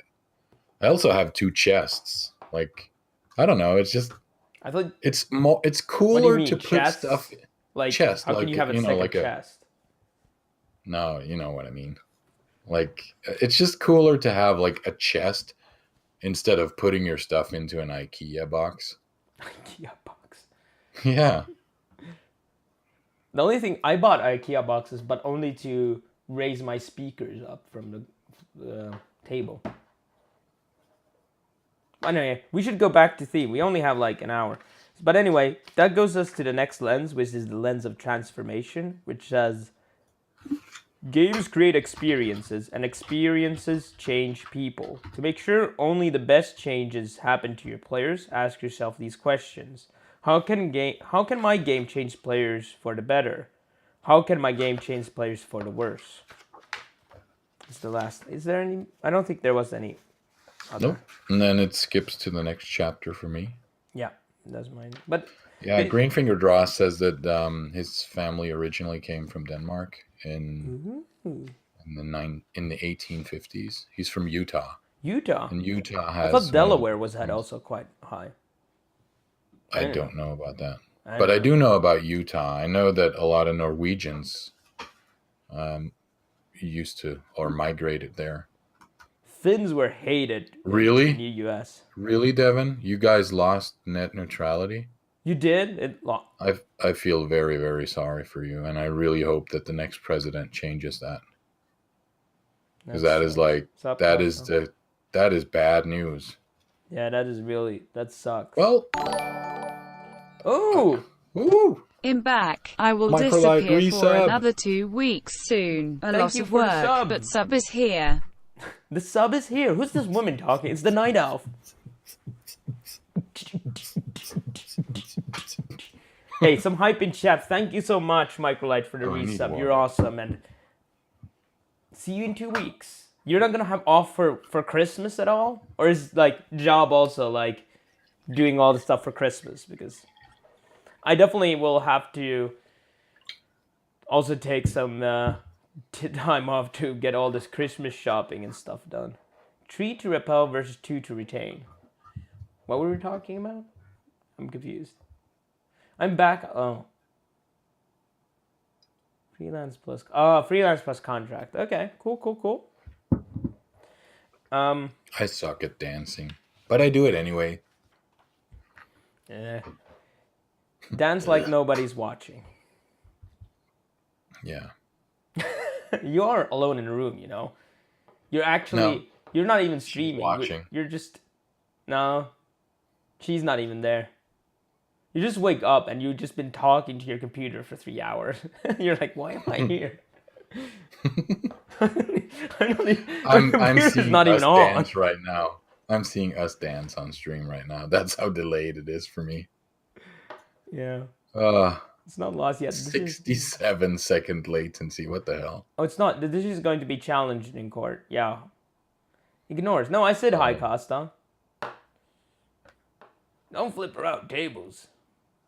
Yeah, this is a pay-to-win stream. Sorry, Costa. Acosta, we don't ignore none subs. It's just that you say hey is like it's the tiniest little hey, and right after that, there's like 3 lines of text highlighting with a sub. So Yep. we didn't do it on purpose. We're sorry. It's We're good to sorry. have you here. Yeah. I How's appreciate a your lot the game people who coming sub, but I think the most important part is just to take part in discussion and discuss things, and you don't have to be a sub to do that. As a sub, you get just, you can get priority feedback. You, of course, support the stream. And then you get access to the secret sub channel where we discuss all kind of secret things. And you get to hear us mispronounce your name twice as much. Exactly. Sold. Because his actual name is Mike Rowlight. Yeah. Vol Killer Games, or Fall, I don't know. Fall Killer Games says refresh the page. It may fix the latency, Tasty. Yeah, but the thing is, I refresh, and then after like 30 seconds to 2 minutes, the latency goes up again. Yeah, Spaghetti. It's basically that's what it is. You pay $3.99 for a hello. It's actually $4.99. Megan Spaghetti, we will say hi to you anyway. For a while. Stay a while and listen. You still have premium currency because you just followed today. But once it runs out, it's going to be like, please insert premium currency for a hello. Lilybite says, I'm not a sub, and they wish they could ignore me. You're not a sub? You're not a sub? Yeah. I thought you were. I'm totally not talking to you for like at least 30 seconds. I think Lilybite is out of currency. We can't read her messages anymore. Imagine if there was a stream. Like, what if a streamer would make like a pay to discuss? Well, they have sub-only chat. They but do. I mean, Yeah, exactly. But they like, have imagine if you sub-only had chat. like a premium currency system where you pay premium currency at the beginning, you can chat, and then you lose the access, and whatever. I don't know. I don't even know what I'm talking about. But she's not a sub. Nordal says, I supported Bjorn by putting a dead squirrel in his mailbox. Oh. Oh, it was you. Have you found it yet? Yeah, it was beautiful. It was majestic. Majestic dead squirrel. Squirrel! That is more truth than you know. Oh, 10 bits. Oh, we don't have a castle up now. This is where we need a castle, Tasty. Thanks for the bits, dude. Every bit helps. Wall killer. Yep. One bite. That's another way to get a 2 hello. bits. That's like $1 billion, I think. I don't know. I can't count that high up. It's good that I put... possess the foresight. I read. Okay, anyway. So the next chapter talks about designers have certain responsibilities. Yeah, it talks about being accountable for like the games that you make. Yeah, and I think this also fits really well with the business ethics because every business has business ethics, right? Business ethics means that you take responsibility for your actions. You take responsibility that when someone pays for your product or your service, that you treat them with respect and you deliver a proper product. So, for example, a lot of the time, like, again, free to play, there's been a lot of things where they basically been mistreating players. Also, why a lot of the hatred from tricking them into misclicking into paying to pay to win to other things, and that's why they get a bad rep. And we've seen it in early access games as well. Like you see developers who, like, it looks like they're developing the game. It looks like they're having frequent updates. Then they go early access, and all of a sudden, you don't hear from them anymore. And like, you can't really do anything because, I mean, you agreed to give them money without getting anything in return, in a sense. Like, you would get the game in the current state, but it doesn't give you a guarantee that they're going to finish it. And that, for me, is like that. We see a lot of that crap. Yeah. In the past few years. The thing that worries me versus usually with early previously. access is that the games are a lot of times such an early stage that they're good enough that they can get people to become hyped up. But then what happens is that they actually not professional game developers. They might be like hobbyists plus, meaning maybe they've made something. They're usually not total noobs or anything like that. But what happens is that and this happens even for professional teams, the whole game changes and becomes totally something different. Or they suddenly kind of actually didn't have a game plan for making it a full-fledged game. They just lost track. And then they have no way of finishing it, and then they just let go. Even if they have sold a lot of copies. And I'm surprised early something access like doesn't- Rust is still early access. I'm like, come on, guys. Wasn't that released from early access just a while ago? I don't know. I'm not Let's sure. check. Or what Arc was at least, but I don't know. Yeah, probably. Ark just released a couple of days ago a new DLC. now you fight inside caves and you're on a whole different planet and there are Oh no, monsters, it's still early not access. just Yeah. dinosaurs. So Rust is still early access. But that's why basically early access is a bit like Kickstarter. But in Kickstarter, they at least have the thing where if not enough people buy the game, then you don't lose any money. And in early access, it doesn't have anything like that. Meaning that let's say only half of the required people buy the game that is required to finish the game. When you have no way of communicating that, there's no transparency to that. Then the people let's say they needed 2,000 people to buy, and then only 1,000 people bought. They're not going to be able to fulfill what they promised. Yeah. And that's why Speaking early of access games Kickstarter, should have I funded backed before a it. project recently. Sorry? Speaking of Kickstarter, I backed a project recently. It looked really bad, but I backed it anyway. Because a it good looked like it was story. made by a bunch of Unity or like indie developers making a vampire MMO. The graphics were really bad. The gameplay looked kind of bad, but I was like, yeah, I'll give you a bit of money. Maybe you'll make a good game. The gameplay looked bad. The art looked bad. Everything looked bad. but like the theme was interesting. I like the sort of Oh, this is like, what is it called? modern vampire style thing, like What is it? There's a whole universe. Vampire Masquerade, Yeah, White Vampire Wolf, Masquerade. that style of thing. Yeah. I actually So I figured, you guys want to do that? I'll give you a bit of money. So, guys, remember, if you want to earn a quick buck, go make a Vampire the Masquerade clone and submit it to Tasty, and he will back you. You don't even have to put any effort into the art or gameplay. You just Well, no. Well, I Just mean, it kidding. kind of depends on what kind of feature list you're going to have or what sort of gameplay. I usually I don't- don't know. I mean, I haven't backed that many games on, like digital games on, like one or two.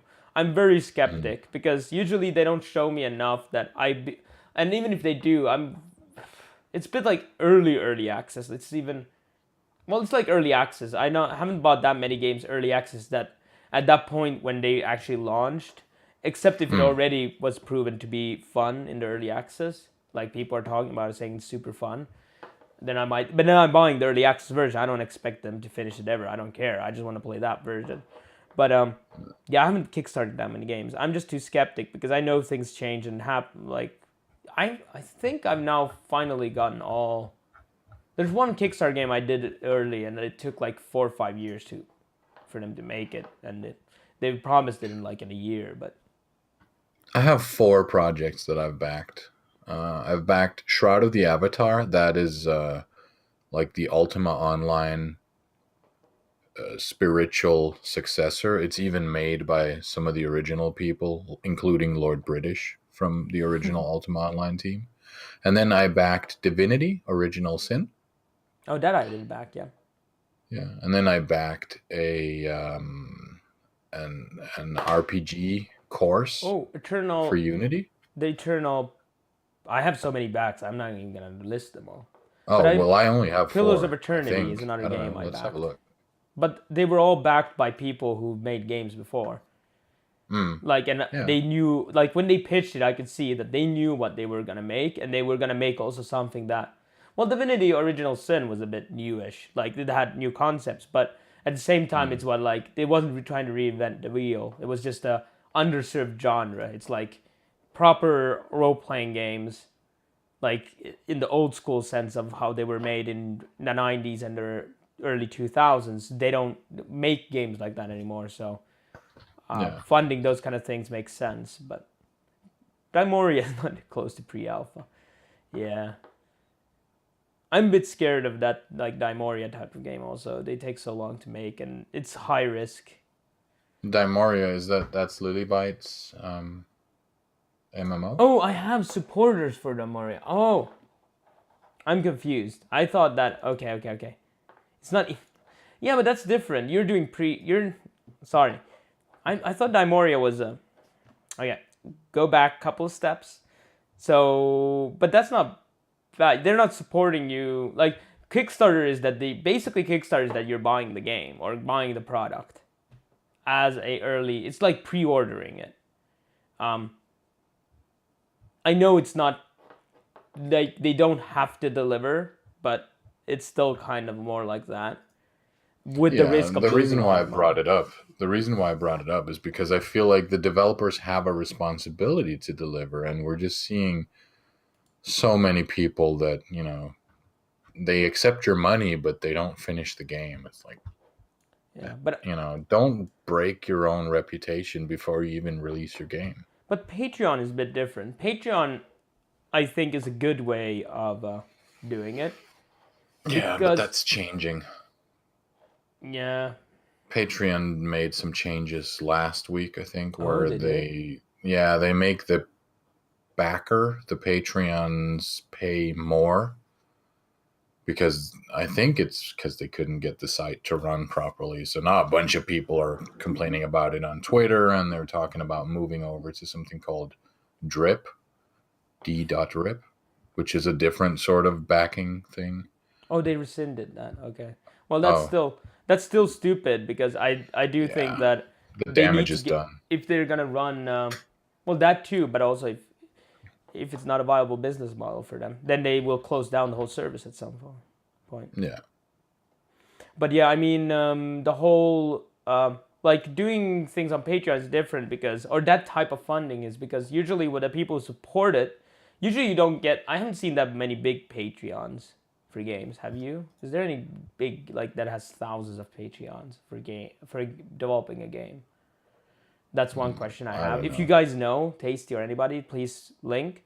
The other thing is like you don't usually support someone with Patreon because you want the game, of course, but you also want to support them as people, as artists, as makers, and you usually get content. You basically when you pay Patreon, you don't buy the game necessarily. You get maybe tutorials, you maybe get some art, concept art. You're basically buying, you know.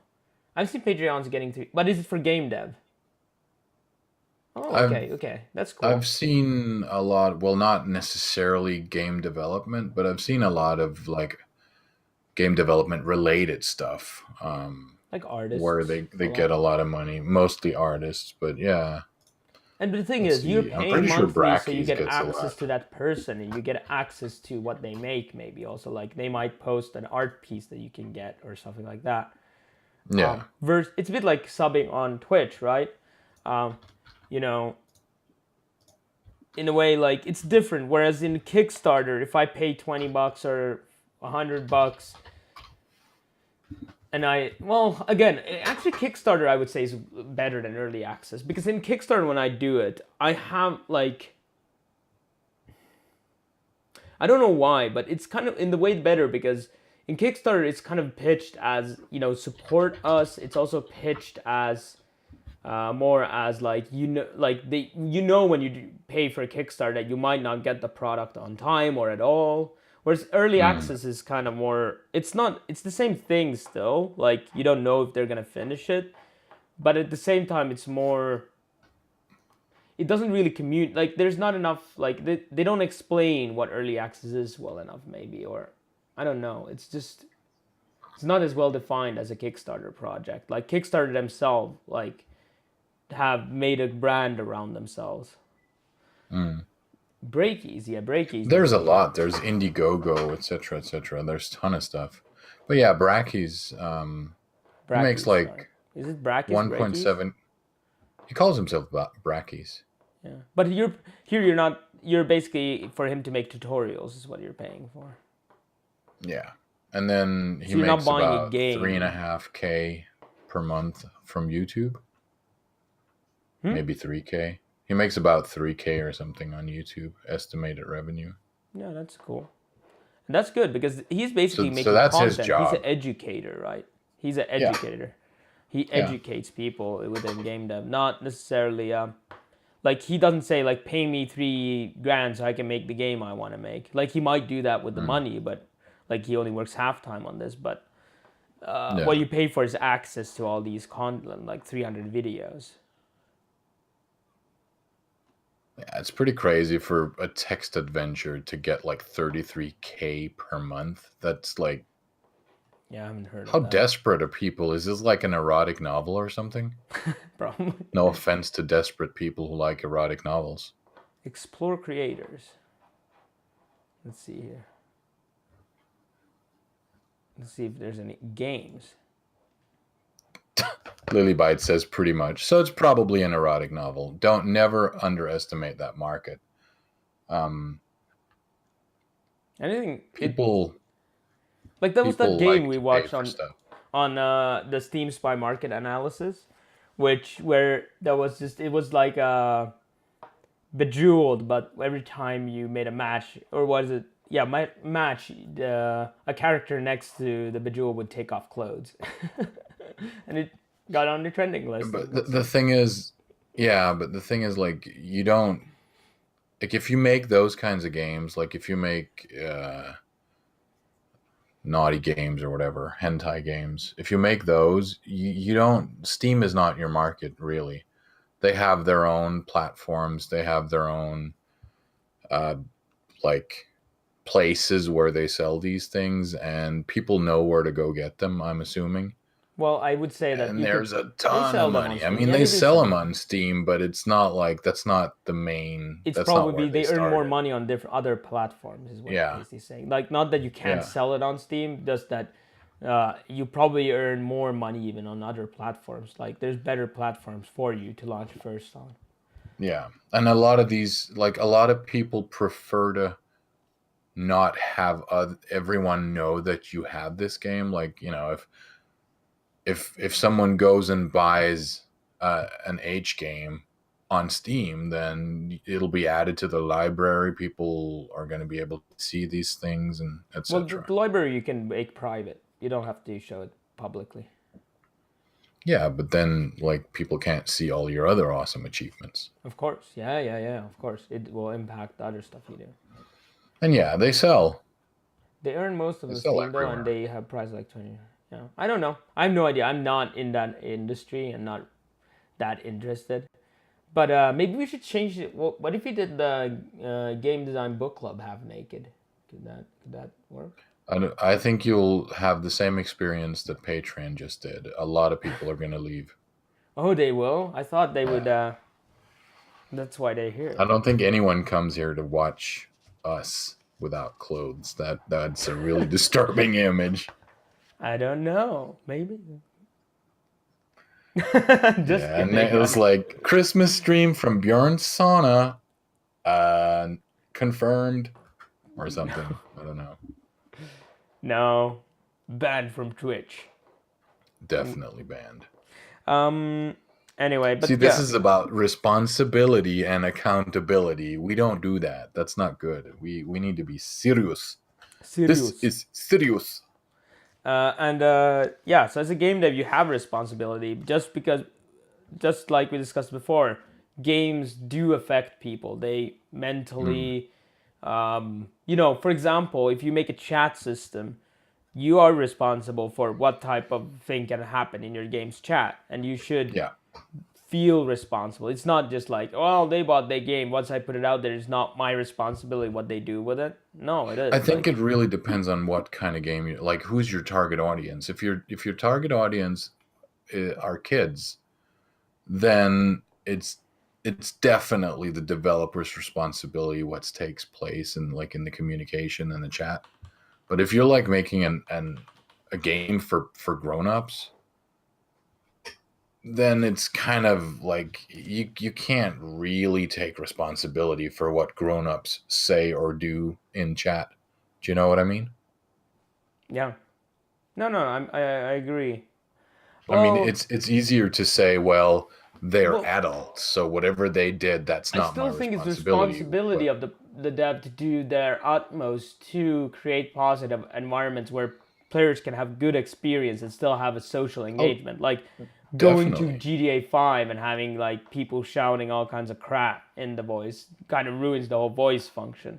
Where it's still not maybe at that level, but that you can report the player, and then having a reporting system having maybe even AI, like you can even have voice recognition to notice that some people are cussing, or just checking the sound volume if the mic outputs like insane waves for very long, like very loud, it would give you a warning and then maybe temporarily ban you if you do that. So you can do a lot as a dev to improve the overall quality of social interaction even between adults. 10 bits and I put my pants back on.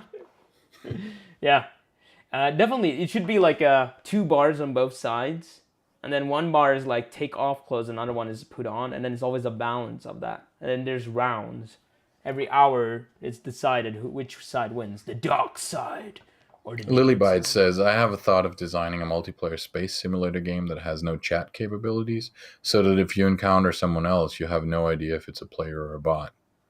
Yeah. But how are you gonna, like, that's all fine, but how are you gonna develop a community with your game? I mean, I'm not asking to criticize, but just like, as we've talked about in the Curiosity, design maybe? club. Yeah, in the design Well- club, we've talked about like how to, like, communities are super But important. there is a game that did that, Journey. You can't talk in that. Yeah. And it actually created community through that. The experience was so beautiful, and the interaction like that. There's no bots, but basically you play with other player. You can't talk, but you have to solve puzzles together, and it becomes kind of this weird experience where you kind of interact with somebody, and then it's this beautiful But is it a environment. community? Like, do they talk to each other? Do they play again at some other point? It becomes a community in a point. No, they can't play with each other, but that's the whole idea, Yeah. that people share these experiences in the real world. Like I'll go tell my friend, like, have you seen Journey and blah blah blah, and this is the experience I had, and it basically creates this. And you shouldn't underestimate those type of communities either. Like, Oh, okay. just because they Well, don't it's have a just I forum. don't see it as a community as much as I see it as like an elder trying to recruit new people to the game, sort of. Well, it's Which is not also recruiting. great, They but it's don't just talk like, about it to recruit. And they talk about like their experience in the game usually, and they're excited because it's a very special experience. That it's kind of there's really not that many games that do that type of experience. yeah. So actually, I would say it's not. The thing is, if you have just any random game, like if you take just a random game and do this, it's not gonna work. You have to build around it. Then they did that, and that's why it's one unique game that does that. That doesn't mean it's an exception again. But I would still say it's a community. It's just a different. It's not an online community. It's it's experimental game. Yeah. There's a GDC talk on almost every subject. Like, people should watch those GDC videos. They're excellent. It's not pay to win. If you take our clothes off, everybody loses. I agree. Yeah. I couldn't do that because my skin is so pale. It will reflect the light so bad that the camera will just go white and nobody will see anything anyway. So Yeah. They would just see it's me. a scam. Exactly. But yeah, I mean, confirmed. No, I'm just a pale Nordic person. The plight of the Scandinavian men and women, I would say. Yeah. Bask in the whole. Yeah. The only thing you can say that's good by being a pale northerner, if you go to Asia, because all people want to be pale there, you can be just like, I'm the god of paleness. Look at this. I am the god of bright. I would Speaking shine of your bright, streets. that one comes out on Netflix on the 22nd of December. Oh, talking It's about that weird Shadowrun-y kind of film with Will Smith and orcs and elves. Ooh, I have to see that. I showed you the trailer Yeah, ages ago. ages. What is it coming before Christmas? Huh? 22nd of December. Is that before or after Christmas? I was kidding. I just didn't know that. Have you seen? Did I show you Sky, which is the kind of the next version of Journey? No, I haven't seen it. Have you seen the mute? Nordal says, I've watched so many GDC talks. I love that one from David Brevik. He's one of the original creators of Diablo 1. And sadly, also the creator of Marvel Heroes, the Marvel MMO / Diablo-like that recently got canceled, or at least they talk about canceling it. Thank you very much, Marvel. So I here's only the paid like $1 billion for the collector's edition for that one, so thanks for canceling. not bitter at all. I'm not bitter at all. I had a good 4 years, 3.5 years. So But still, it's like, come on, guys, too soon. that game, video I linked is a video of that game. So that's a game which you can't chat or communicate, but it is a multiplayer game. That wasn't marvelous at all. But yeah, I don't know if there's anything else we can say about the responsibility. Oh, I've seen that. Yeah, I've seen that trailer or teaser or whatever before. Yeah. It's pretty. They have a thing for cloaks. Yep. What about Dark Souls?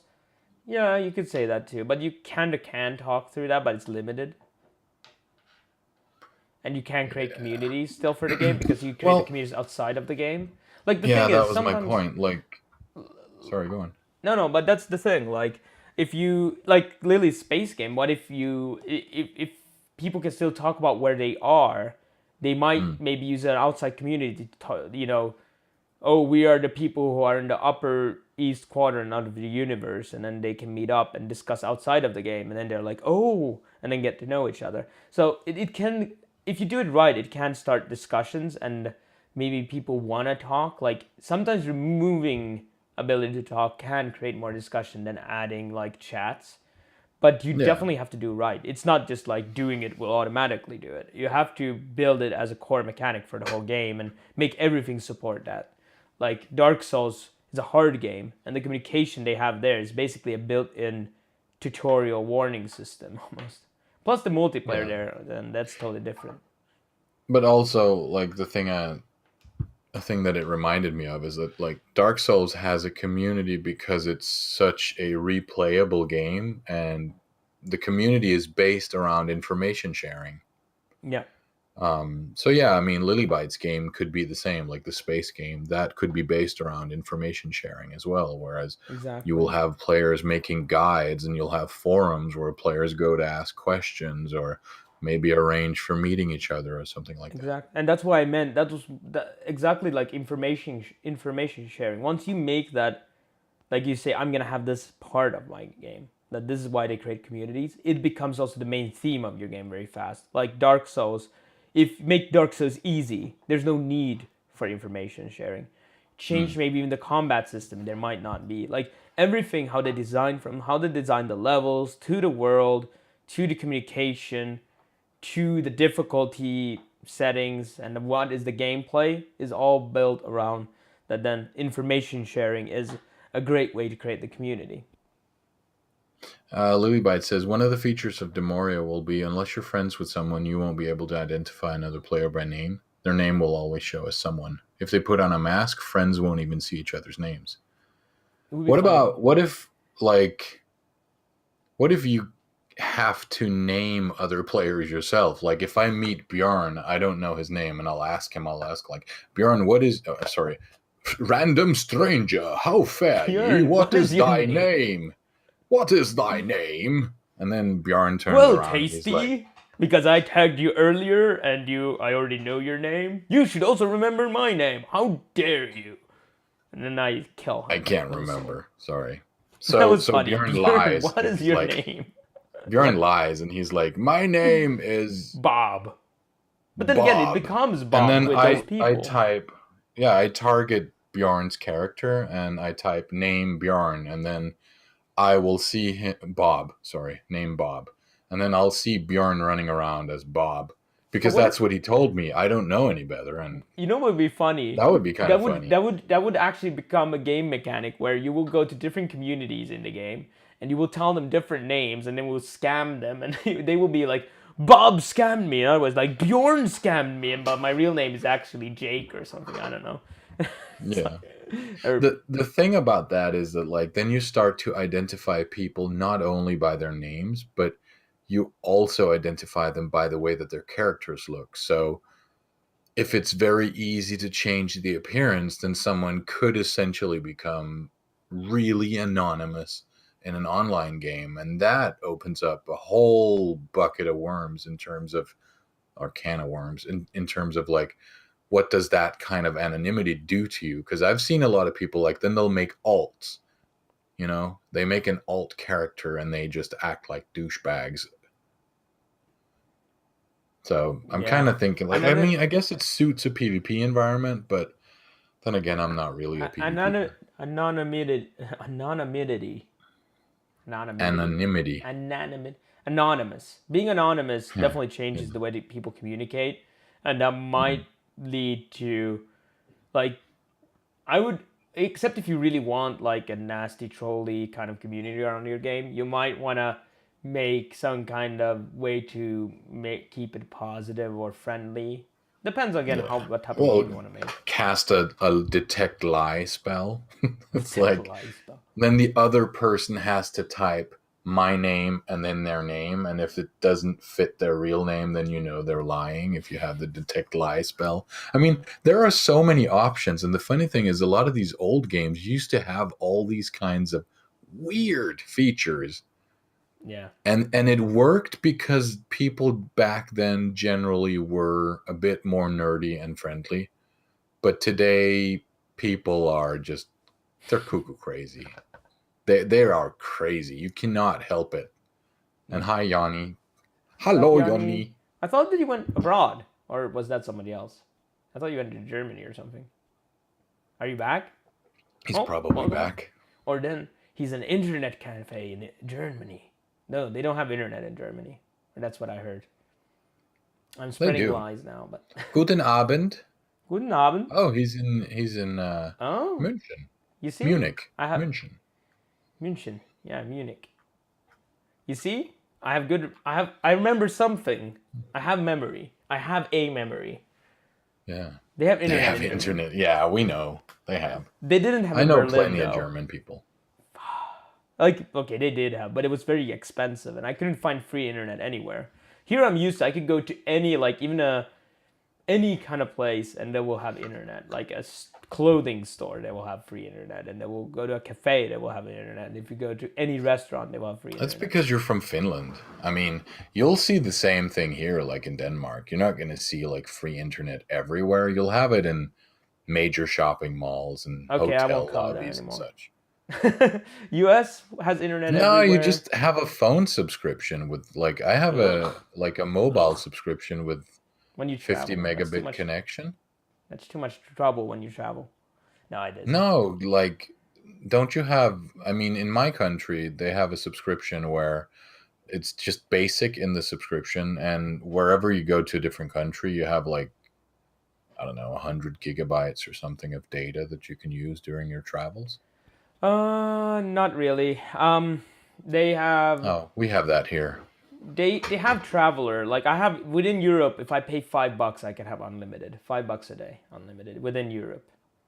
Oh, okay. Well, it's The built European into law all the basically says that subscriptions. there shouldn't be, you're not allowed to charge more within Europe.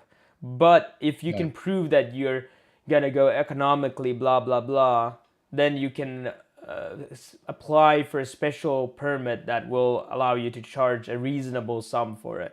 And the thing is, Oh. all the companies applied for that, and then they all got accepted, which is stupid. So basically, it makes the law almost null. The only thing that happens when prices went maybe down to like the good thing that it still went down in prices to about one, like maybe it was like 1/10 of the price it used to be. Oh. Yeah, I got 90 I euro just remember billing like a from couple of your years bank. ago they advertised it and they were like, now you can travel to these countries and it's not going to cost you anything. And then, well, your phone bill. And then every few months they would add more and more. So like I can go to the US with my subscription and I can use the internet. I can use my phone over there and still not have to Shouldn't pay you shouldn't you extra. only be in the conference then? If you're at Why are you? What is that conference boring? No, I was kidding. It's He was awesome you're on his having it. phone, so they threw him out. He's like, Yanni, you go outside now. We will not give you the millions. Yeah. No, I was kidding. It's exclusive dev summit, so it's an office Wi-Fi. Ooh, exclusive, not inclusive. Oh, no, that's awesome. But it must be boring if you're watching this. I want to know now. We want the I mean, it's dirty exclusive 20 to secrets. 9 in the evening in Germany right now. Oh yeah, so true. But he's still guess at the it's- conference place. I mean, he's not at the bar. He probably lives at the hotel. Or, I Oh don't yeah, know. if it's at a hotel.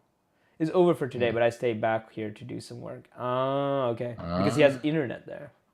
And blue hair. Actually, what I did was when I was in the green. US, I was in Boston at PAX East. The hotel receptionist was like, "Hey, if you have basic internet, like if you for every guest, but if you sign up for our blah de blah blah blah, like then you'll get 1 week of premium internet for free." And I was like, "Okay, That's nice. I'll take that." And then I put a false email there, and I was like, "Thank I you was for your just free about to say. internet." I was just about to say. Did you sign up as Bob? No, I did. What is your name? I did give them Bob. my a real email address, but not one I read very often. Plus, I'm not from the U.S. and all their hotel chains are in the U.S. But hey, maybe I'll use one of their other hotels in the future. So I don't like to fully scam people, but I just wrote like an address I use for less often, like not my business addresses or something like that. I'll Holy just went for a crap! beer. The upstairs people just turned on their whatever it is. No, it's like I don't know, some kind of vibrating device, and it literally Okay. shakes the whole Don't tell us. building. Like I'm not, I don't know what it is, but this is really bad. Like the walls are shaking, and it's not an earthquake. Last time I went up there to talk to the lady who lives there, she didn't open the door for like 45 minutes, and then she came out and was all red in her face and sweaty. So I don't know if like she has. A sauna? I don't think it's a sauna, but maybe a treadmill or something. Oh. So I might need to like take a 2-minute break, and yeah, it could be a Symbian or whatever it's called, but let's not talk about that. I might need to go up there and throat punch someone. Turn off your device. At least we I'm can't hear it on streaming. stream. Okay, good. Okay, if you can't hear it on stream, then fine. But it's like it's really distracting. It's like Be quiet for a moment. Let me listen. No, I can't hear anything. I can't hear anything. it seems to have died down. Maybe Lady Graf Maybe- went up there and said, "You need to quiet down. My boyfriend is streaming." Well, they're gonna do construction work just outside my house. They're gonna like they're gonna what is it called? Not use dynamite, but like explode things. What is a good way? What is construction? What is it in English? How do you say it? Like you do construction work with dynamite? I don't know. Blow up a mountain? Demolition? Demolition? Yeah, exactly. They're gonna do demolition outside. So that's gonna be. Oh. I'm not 100% sure it's gonna be outside my window. That's like 4 meters out to the road. So it's gonna be. Let's see what happens then. If you have dynamite outside Thanks, your Mark. window, then you should open your window. We want to hear it. Dynamite. Yeah, they throw in Finland. We make road construction with dynamite. We just throw it at the road and be like, timber. No way, dynamite. Clear. Clear. Frag Bombs away. grenade. The alpha in the background. I can't help but see the I really don't want to be here right now expression. Yeah, Actually, she's the one vibrating. I'm not sure. I'm not sure. That's She the best looks pretty stable. kind. She's a bobblehead. I can't connect demolition only with mine. You like Evening, stuff lucky lads. number 7? How are you, Oh. dude? Welcome. Yeah. Yanni is staying behind from a good, like, in good company, drinking a beer to hear us talk about demolition and night elves in Christmas robes. Anyway. So the lens. He did we read probably that? expected something better. We should deliver. Yeah, We let's should read the deliver next on. lens. We have designers have certain responsibilities. So the lens is of the name of the responsibility. chapter. Oh, it is. I thought it was something. Yeah. And the lens of the chapter is the lens of responsibility. To live up to your obligation as a game designer, ask yourself this question: does my game help people? How? It's kind of simple, but I don't know. Are you guys interested in discussing more about responsibility? I mean, it is.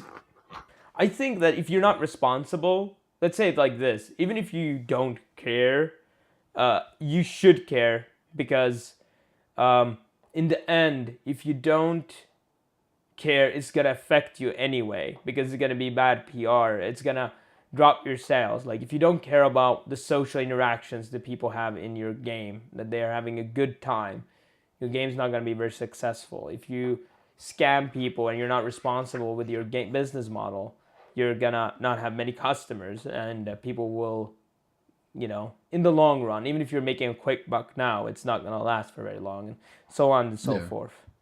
I'm kind of curious about like with this. Does my game help people? I'm curious if any of you people or you, Bjorn, if you've ever played a game that changed you in either a negative or a positive way, and try to describe that. And or maybe you made a game that was designed to help people or to make people change or grow or be aware of something. Well, I work in I e-learning, so of course I've done a lot of Oh, okay. music So you stuff. So cheat. that can of course count. But let's say like I would. It's more interesting the question that a game, and maybe you could answer that too. Like, is there a game that you feel like has changed you or your perspective of something? Well, I'm trying to think about it. Like There for I'm sure pretty sure has. there is, Yeah. because I mean to some extent, like a lot of the games, I guess they made me more interested in specific subjects, like, playing Civilization, that made me a bit more interested Yeah, they in feed history. curiosity. Yeah, yeah. Lucky number 11 says, Bjorn, did you say you work in e-learning? And Yeah, yes, yeah. he did. He lied, but he did say it. No, I don't. It's true. Sorry. It's getting late. Die. Microlight Okay. says, I've made many gamification projects. I was making a real life game teaching children how to save money. Oh, nice. Ooh. Is it like for real? A game where, how can you explain, like, how do you teach That sounds kids interesting. to save money? Is it like a simulation, something like to be responsible? Over's taught me that you can go with less sleep. So it True. changed you for the worse, basically. Are you sure? It's less sleep is good. No, wait. It's actually What did kind of Overwatch bad. say again? It said less sleep, more gameplay. That's good. Yes, so it's good to have less sleep. Overwatch taught me to push the cart. No? Stay on point? Stay on Wrong point. game? Wrong game. No, right. I just game. remember being a healer playing Overwatch, and I was on the cart, and it was like nobody like. Oh, I love that username. Yeah. He's trying to troll. Yeah, I know. Luke dies in the new Star Wars. Sub El Uk Diaz Luke Diaz. Nustaravarso. Welcome to the company of Game Devs, and cheers for the follow. We're cheering this. Don't worry, I've watched the movie. It's not really a spoiler. True. Because Star Wars dies in the new Star Wars movie. Actually, I would argue that Star Wars kind of gets reborn in the new film because it gives viewers a kind of like a little bit of a different perspective of the Force. Nice. And That sounds it interesting. goes a bit more into depth about the whole Sith and Jedi thing. So I recommend watching it. When I came out of the cinema, I was like, I'm not really sure. I think it's a great movie. But the more I think about it, I think it's actually a good action movie. And it has a decent story, even though it only takes place over a short period of time. So if you like Star Wars, go watch it. Yep. I like Star Wars. I'm waiting for the Boba Fett one, right? Yeah. Yep. I'd like to watch. I mean, I really want to see Obi-Wan and the story of him. Obi-Wan. He sounds like we've Yeah. seen a lot of Obi-Wan, like in the, episode 1, 2, 3, and well, of course, 4 too. Like, was he in Yeah. 5? No, he's not in 5. He dies in the first, like in episode 4. But he is in 6 too. Yeah, he's like a Force ghost, but all Jedis are. Ghost. He's Well, a forced they're- ghost. They're called Force ghosts. Yeah, I know. It just sounds stupid. Not Forest. Forest. Hello, I'm a forest ghost. Hello, I'm a genie in a lantern.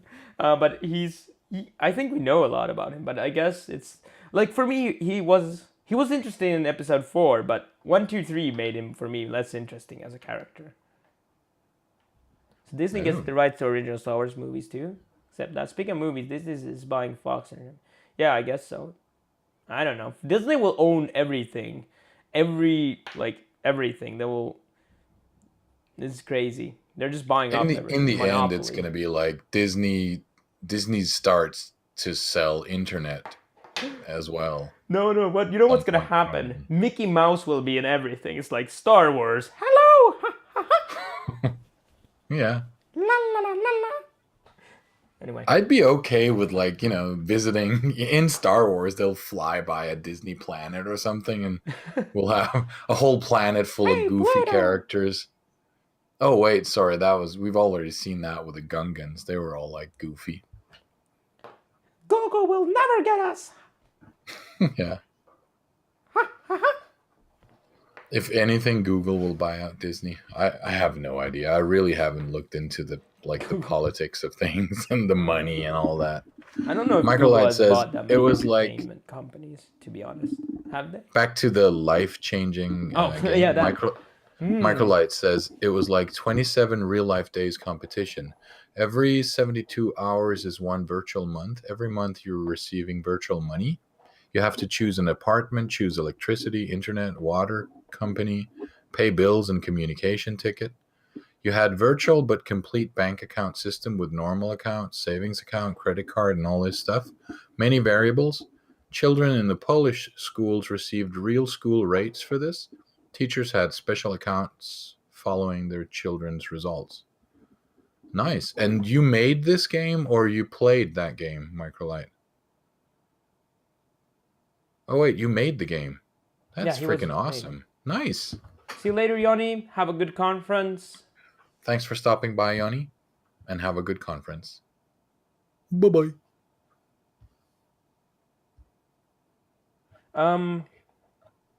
Yeah.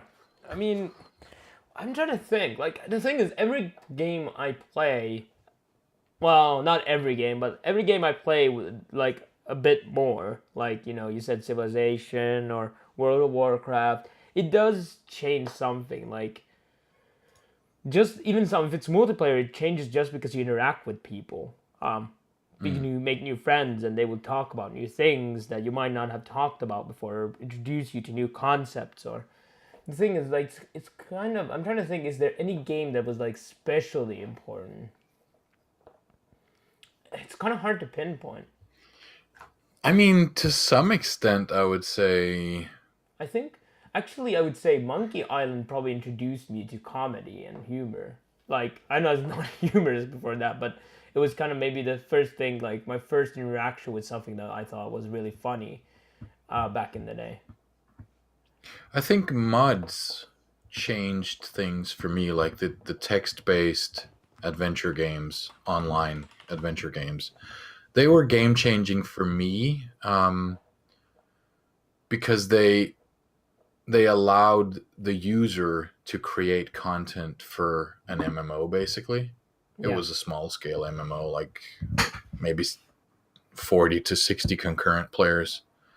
But that kind of opened up my eyes to the fact that I enjoyed designing experiences, because that was essentially what I was doing when I was creating these zones and these areas and designing items and stuff for a game and creating quests and creating repeatable quests and creating areas for grinding. So I would say that was probably my life-changing type of game that changed me as a player, because suddenly I wanted to contribute to games, and I wanted to contribute to games and gaming in general. And then I got hooked on another game, and I didn't really become a game designer, but I'm working on it now, about 25 years later.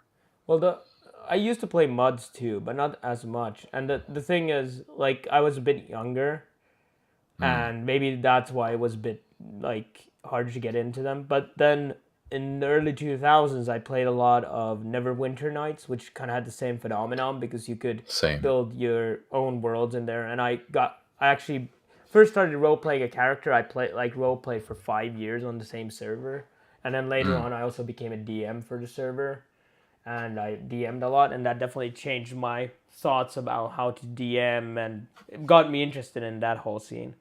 Like, I was Yeah. interested in Dungeons and Dragons and stuff like that from before, but because Finland is a small country now, maybe not that. It's hard, like in that way. Like it was hard. Nowadays, it's maybe a bit easier, but it was hard to find like people to play Dungeons and Dragons with because you didn't know who played it or who was interested. It wasn't like you wore a sign that says "I want Dungeons and Dragons," and someone had to be like a bit more experienced to run the game, right?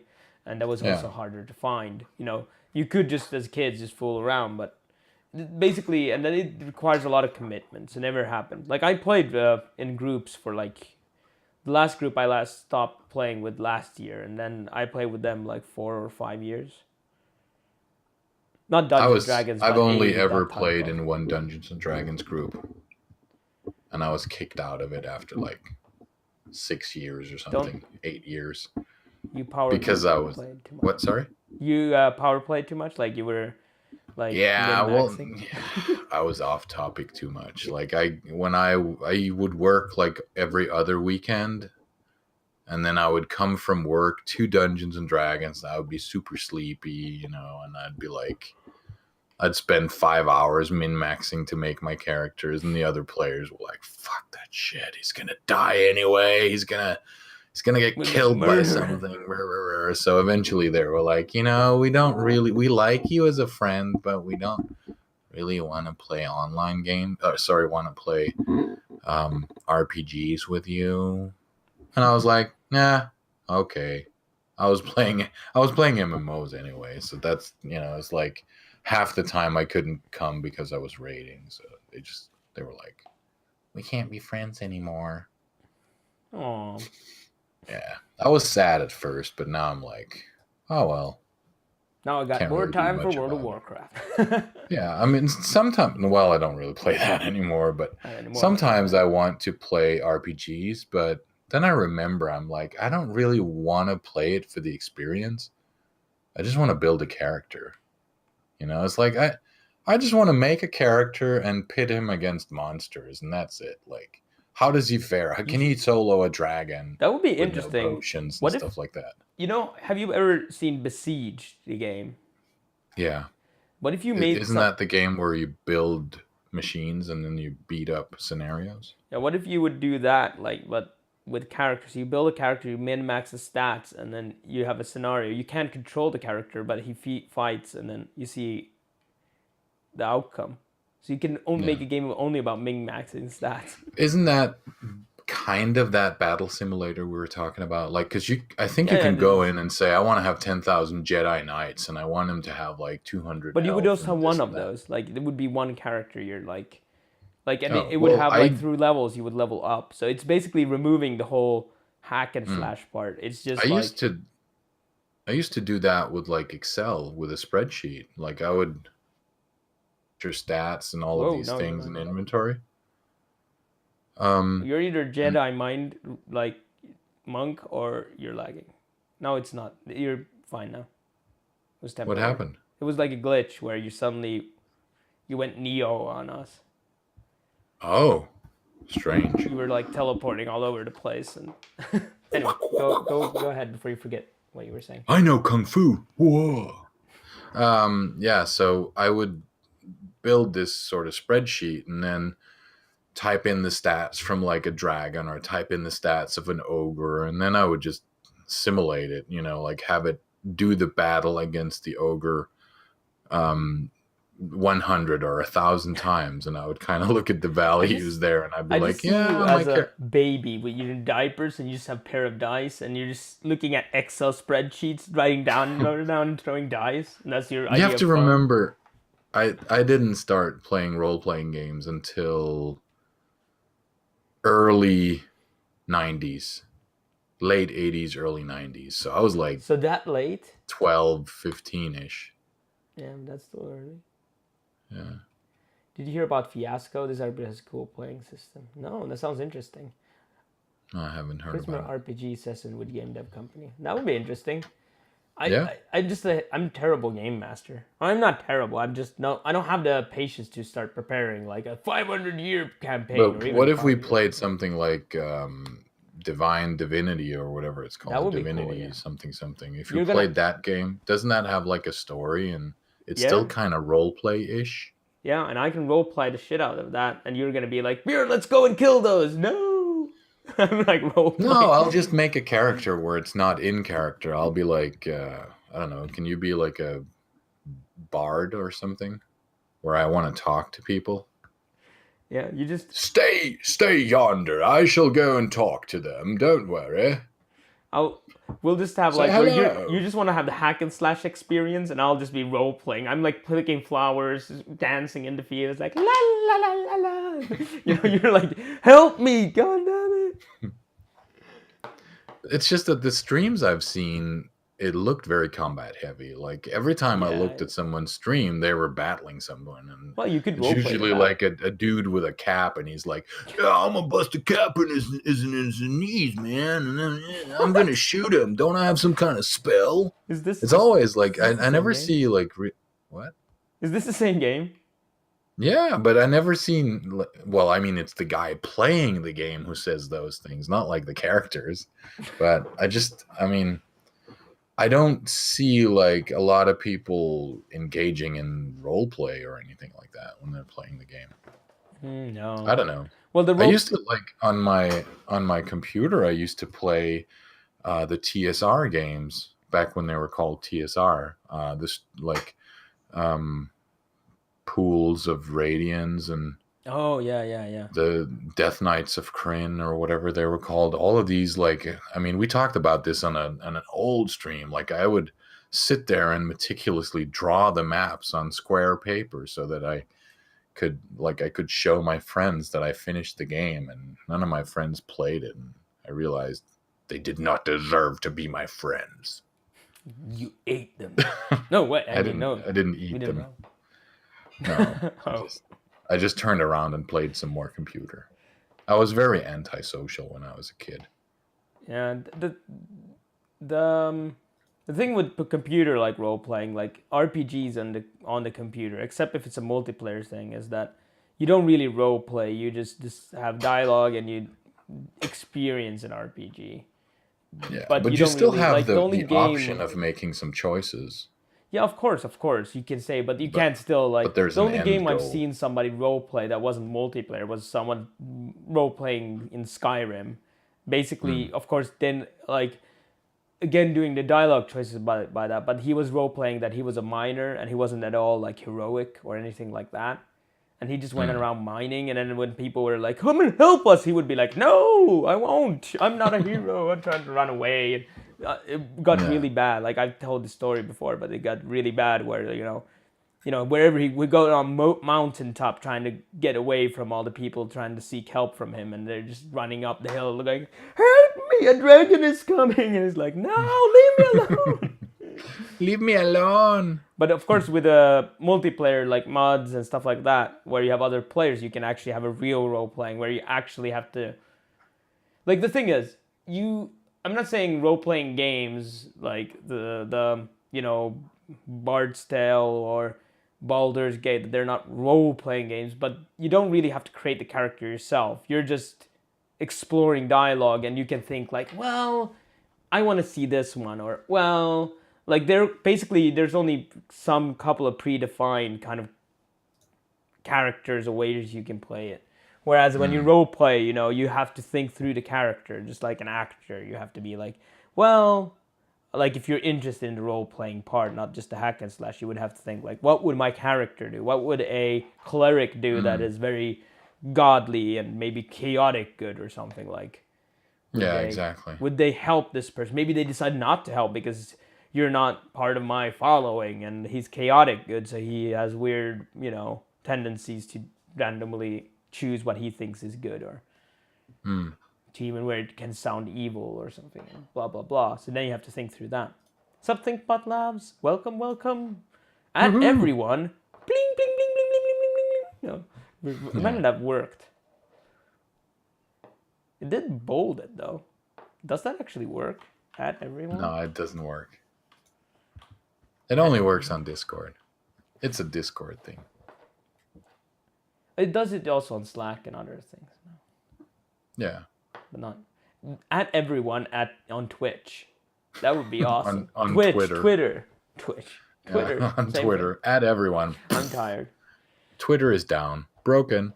Broken. The best way to do marketing is go to Twitter and do at everyone. Yeah. Imagine there was a bug and it would actually work. You would probably become known. Very. And probably blocked by some people. Yeah, probably. Yeah, it wouldn't be wouldn't be a good thing. You would definitely get blocked by a lot of people and get a lot of people who follow you who basically are not your target audience or whatever. People who you don't want following you, basically, is what I'm trying to say. Like stalkers. ThinkBot's at everywhere. But so we have just We're down. In my book, there are only 2 lenses left. same here: the lens of the Raven and the lens of your secret purpose. Yeah. So each designer has a purpose. Is my last chapter.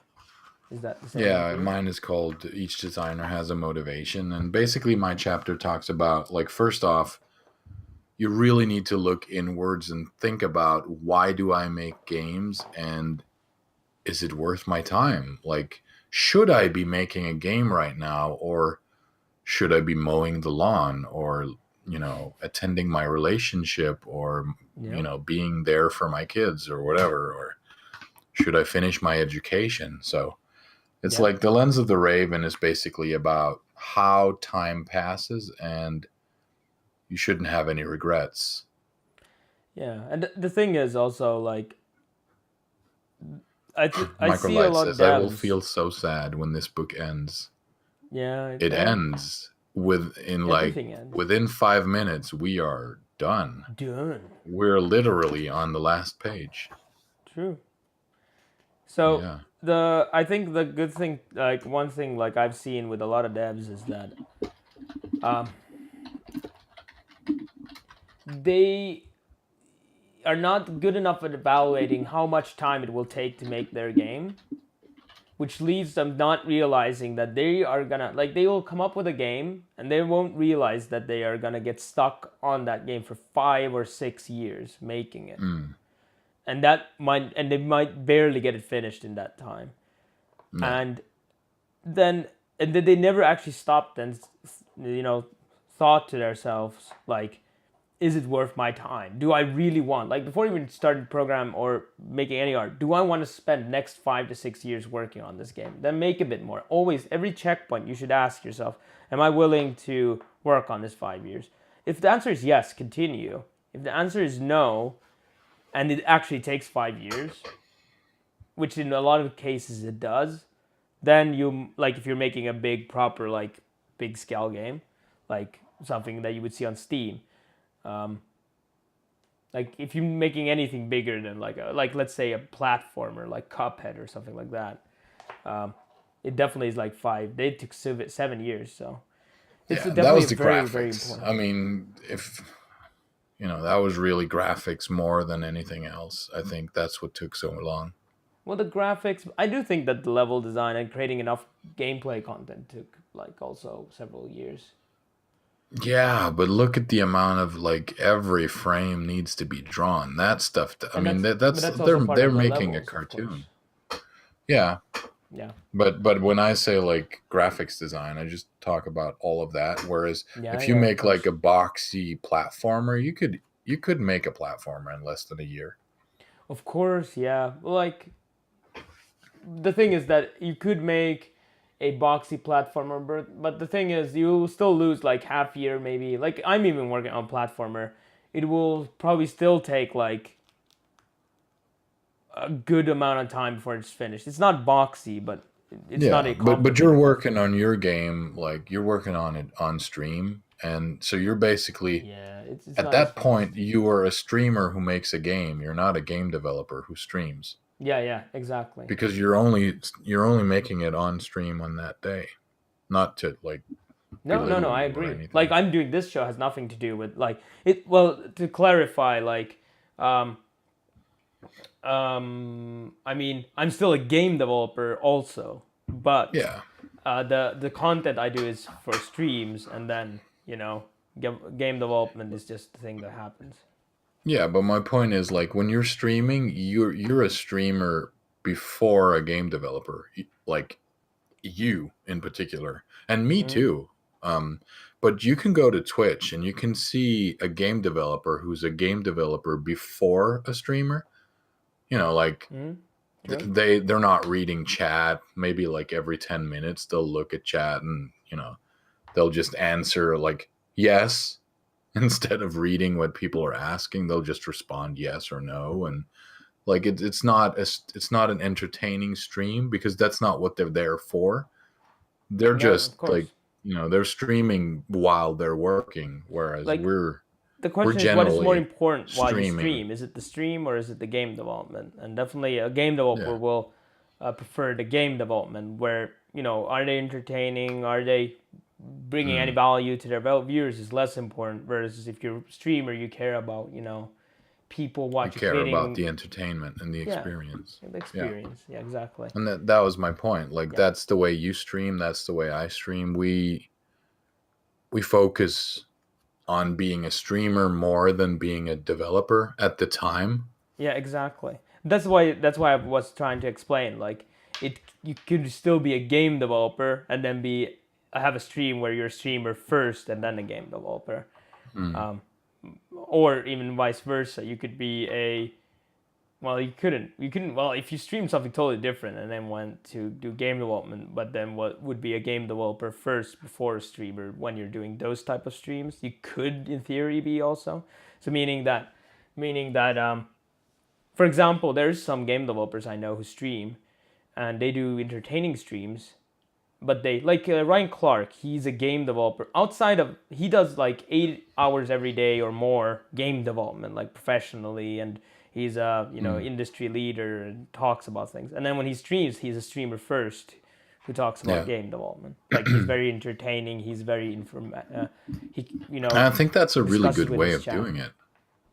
Yeah, I think it's the only way. If you're Um, streaming, well, it's not the only way, but if you're a game developer first, you shouldn't expect as much because again, then you should expect your game to get done. That will happen, but you won't. mm, Like you said, it won't be very entertaining because again, you're not really caring. Like it's not that you don't care about the entertainment value. It's more that you're not prioritizing it. And just like a feature, if you don't prioritize it, like give it a lot of time to polish it, it's gonna be a less important thing, which is not get yeah. as Hi, much Andy Skip. attention. Hey, Welcome to the stream. what's up, Andy? That's the struggle of ThinkBot single indie Labs. devs. Oh, sorry. Oh, sorry. ThinkBot Labs says, thus the struggle of a single indie dev that is stronger at programming than at art. Towards the end of my project, it may run really well and have some cool concepts, but the game art and game UI may not be as polished as I would like. My focus is definitely more towards logic than art. Not sure where this fits into the conversation. Well, I kind of struggled with that and still struggle with that. Like, I'm not an animator. I really want to learn animation though. But, like, let's say if I find a partner in crime, definitely someone who knows art would be preferable because then I can focus on other thing. Even, like, filling in those your weaknesses with people who can do that. And that's what you should do as a developer. That trying to finish a game alone is hard. You don't have any wall to bounce off your ideas. You don't know if they're gonna be good or not because you have nobody who Yeah. questions you. You can just be like, I'm gonna make a game about this book, and it's gonna roll around in the screen, and then you have to shoot it with the mouse, and you get points and you deduct points. Now I made a game, but you don't have really anybody. Then someone's like, that sounds stupid, and it's like, oh, why? Well, let's discuss it. Okay, let's go through it. Well, hopefully your teammate won't say it's stupid, but like, let's discuss it, go through it. What do you really mean? And also, usually you find a lot of weaknesses in your game design when you have to explain it, right? When you have to go be like, okay, I have an idea, Tasty. Let me explain how it works. And then you might be like, that sounds interesting, that sounds boring. And then we'd be like, okay, how can we work with this to make it more interesting? Does it have story? Please tell me more. Yeah. And then the thing is, does it have, yeah, it does have a lot of story. It's just story. We removed all the mechanics. It's just a movie, actually. And the thing is like, okay, and then like art, like that's one thing why you need a partner in crime or several partners. Another thing is like, yeah, you could learn art like I'm doing, but there's a huge like drain on resources when you do it yourself. You're not a professional artist because it's gonna be like, I create an art piece. It takes me 10 hours to make one character and it still doesn't look perfect. Like it might look good, but not perfect. And then some professional artist then does it in 15 minutes.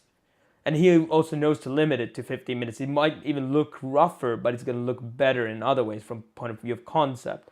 And then suddenly your game is going to start shining because you're bringing in different type of thinking, different skill set. That's why I always We need a Tinder for developers, says ThinkBot Labs. Ooh, that would be interesting. No, that Swipe would be left horrible. for art. No, no, Yeah. Swipe right, right, left. Which one was bad? I don't remember anymore. I'm just swiping at this point. I don't know. But the thing is, the best way to do this is to join, for example, Global Game Jam. Go to those jam locations, meet up with people, work with people there. You don't have to join a company and, do that kind of thing. Like you can do, there's other game jams that also have locations, and most probably in the country you live in. And just go there. You will meet people.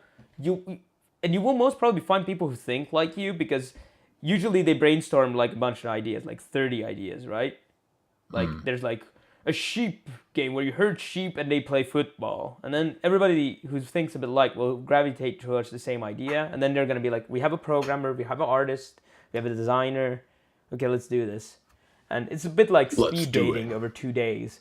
And then you can see like if the artist is good and he likes how you're programming, your thinking matches, then suddenly you have a partner in crime. Yeah. Sorry for the rant. There's main hangout, blah blah blah, blah blah blah blah, blah Tinder, blah game dev dating, blah blah blah. That's good. I'm just trying to read up. And his kid says, I would love to work with people, but the problem is that my programming skills are not really good. Like I can make a simple game in Unity, but I feel like if I worked with someone, I would let them down because I couldn't do everything they wanted me to do. Well, work with people who That's are. understandable.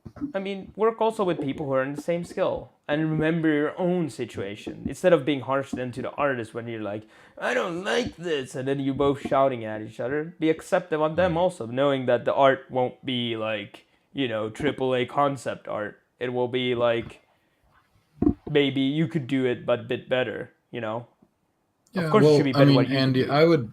I would make a couple of games for a kind of a portfolio that will show people what is the level of skill that they can expect from you. So like, you'll, if you tell people when you join a team, I'm comfortable doing this or that, but like I couldn't make, for instance, an RPG with inventory management, then they would know, okay, well, that's not what we're going to be building today. We're going to make something else. And then in your spare time, you can work on your skills and improve and get better. I mean, we all have to start somewhere. And that's usually at the bottom. And then we work our way up. Yeah, it's not, but it's not easy to find a person with the same skill, same motivation, and good communication. The only way you can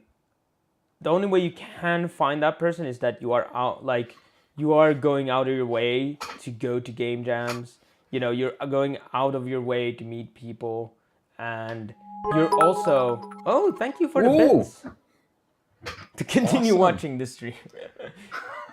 Thank you for the bits. Insufficient funds. Cheers.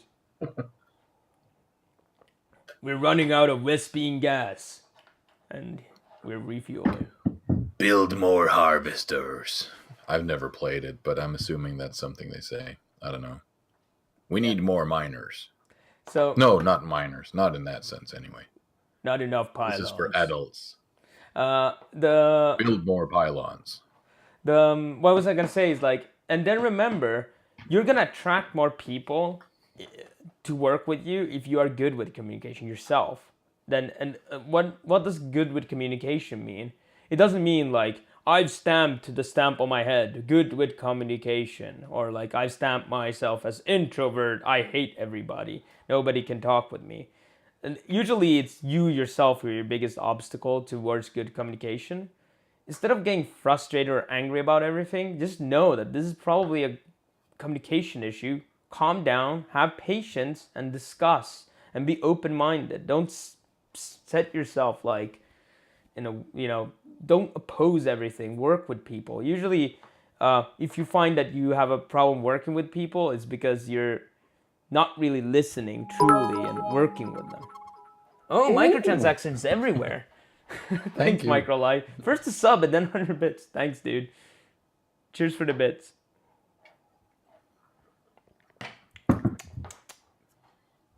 Vespine gas. Cannot create more units. Yeah, only Negans and Microlight can continue from here. Everybody else needs to get out now. Imagine if it was like that. I mean, for some big streamer has like 50,000 viewers. Like, no, it's a pay-to-win stream. If you want to hear my crappy jokes. That would be so horrible. Microlight just swiped right on your profile. Ooh. I'm sending him a D-pic right now. No, wait, that's not how it works. Nope. No. No, kids. No. Anyway, let's talk about it. Match. So then we have the lens number infinity. Lens number 100 in my book. Mine says lens number infinity. Oh.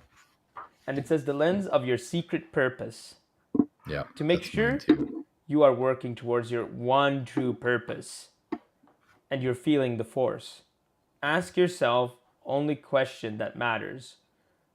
Why am I doing this? Yeah. I took a gamble. I assumed it was the same. Yeah, I added a bit of stuff there. Yeah, but like the question. I gambled and I talked while you talked. I gamble too.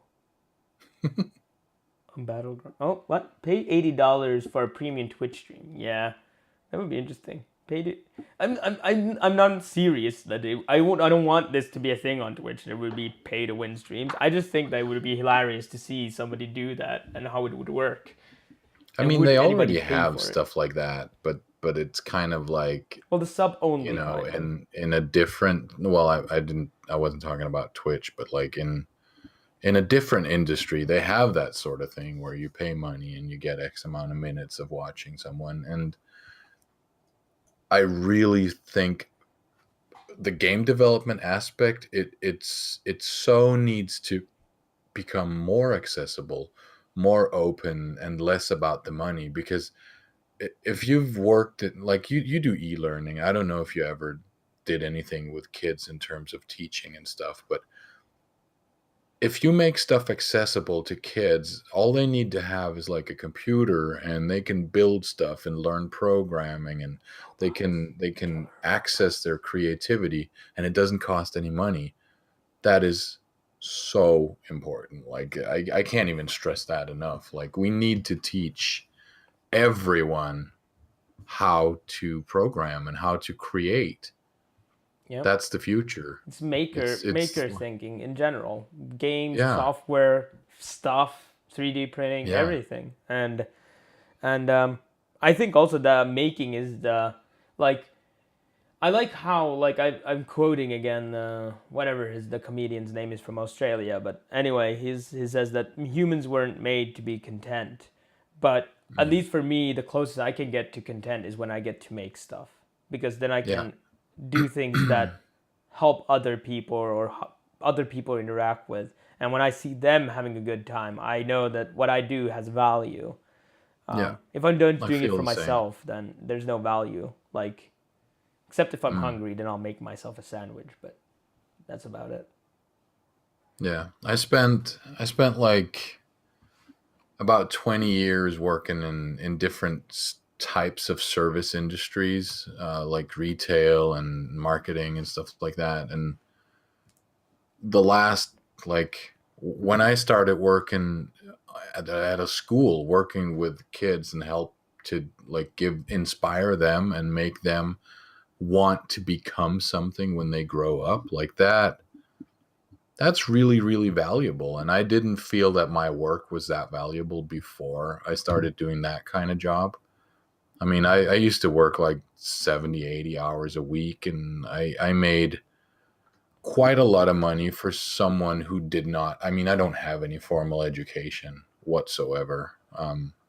So for me, the money was important in the beginning. It's no longer important, but it's important to me to feel that whatever I do can inspire people. And it's interesting because now I've done it for 12 years. So the kids are, some of them are adults now. I mean, they're in their early 20s and they've added me on Facebook, and I can see how, I mean, they're literally saying, because I knew you, as in me, I've gone a path where I'm now a robotics engineer or something. So I, I'm, it makes me happy to know that some of these kids chose a path that made them really happy based off of their experiences with me.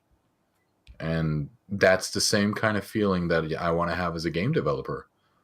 I mean, who wouldn't want to make a game and then one day read that someone became friends with someone else through your game, or someone learned something that inspired them to go out and invent a machine that helped, I don't know, force ghosts or something. Force Something good. Yeah. something good. Yeah. I Yeah. mean, it, and that's why it's also kind of so important to embrace kind of these, like, there's a lot of discussion been in game development community, especially of making, is that usually in the maker community, if 3D printer comes out, everybody usually embraces it to some extent. Of course, the really lead industry doesn't instantly, but usually quite fast. But in game that we kind of are adverse for, especially in the programming and programmers, for example, blueprints. It's not a solution for everything, but it's definitely a really good tool, especially when you can get even younger and younger kids involved. Imagine when if they even start with blueprints and then move on to other things or whatever, however you make games in 10 years, they're going to be Yeah. experts when they grow up, and they're going to be so much better than any of us, because not because they're smarter necessarily or better in any way, but that the reason that they was so much more accessible. There's just going to be so much easier to make things. You don't live in the dark ages of having to figure out everything for yourself, having to read books at all, like, interfacing becoming so intuitive that it's like,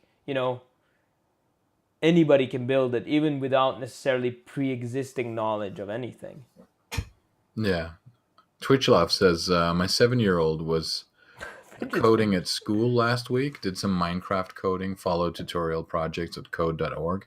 Yeah, Nice. from December 4th to December 10th, there was a worldwide event called Hour of Code, where teachers were encouraged to teach their students how to code. And obviously the teacher is not doing it because a lot of the teachers aren't necessarily coders or have a technical background. So there were a lot of tutorials and stuff that could teach them. But basically the kids get like a reskinned version of Scratch or block-based visual programming, and they would sit there and kind of like, do programming basically. Like, what do I do? Tell my character to move forward 10 steps, then turn 90 degrees or turn right, and then move one step or whatever. So it's super good. It's really, really important to expose the kids to programming, expose them to creative gameplay, creative processes, rather than, sorry to say that, but like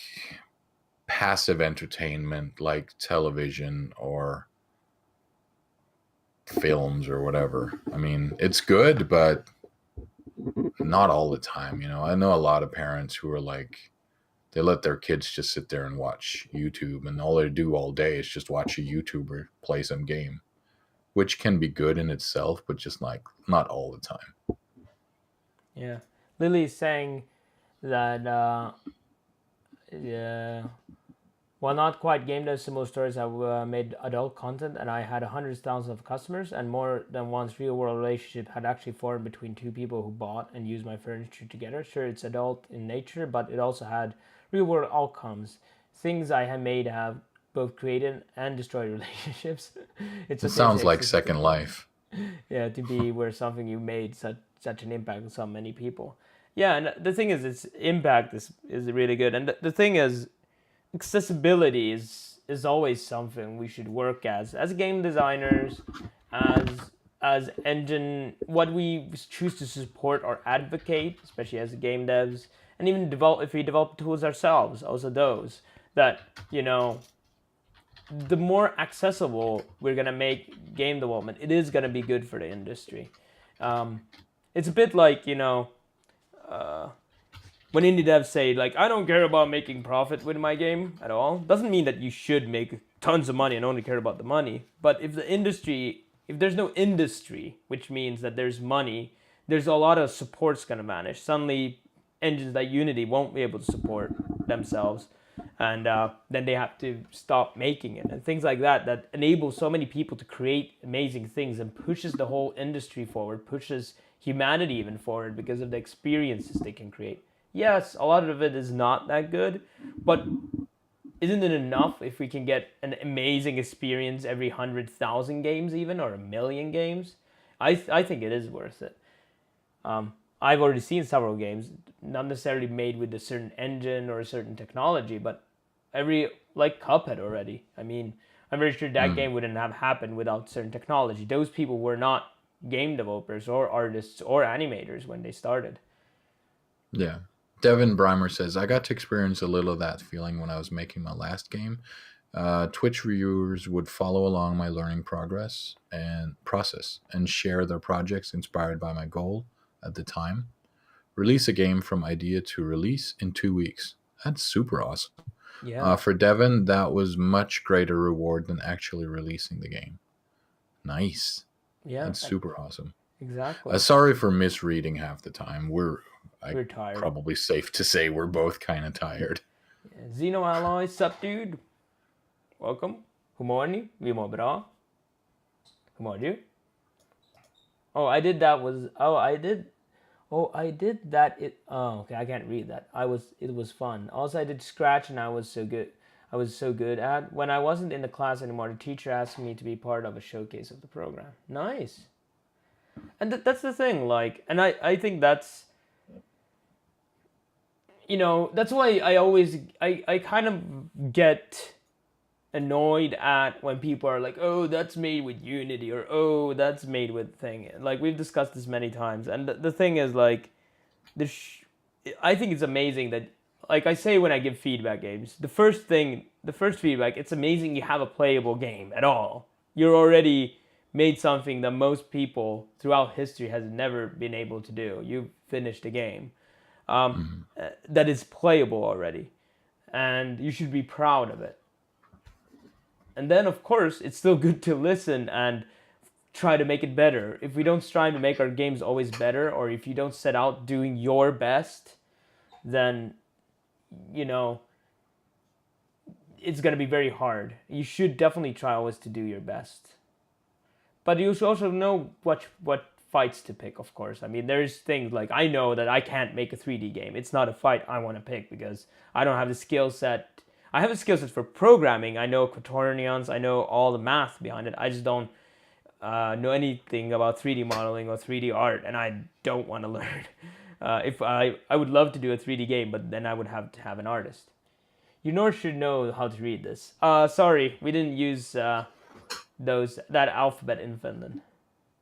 What is it called? It's called the Norse alphabet, something? Runes? Nordic runes?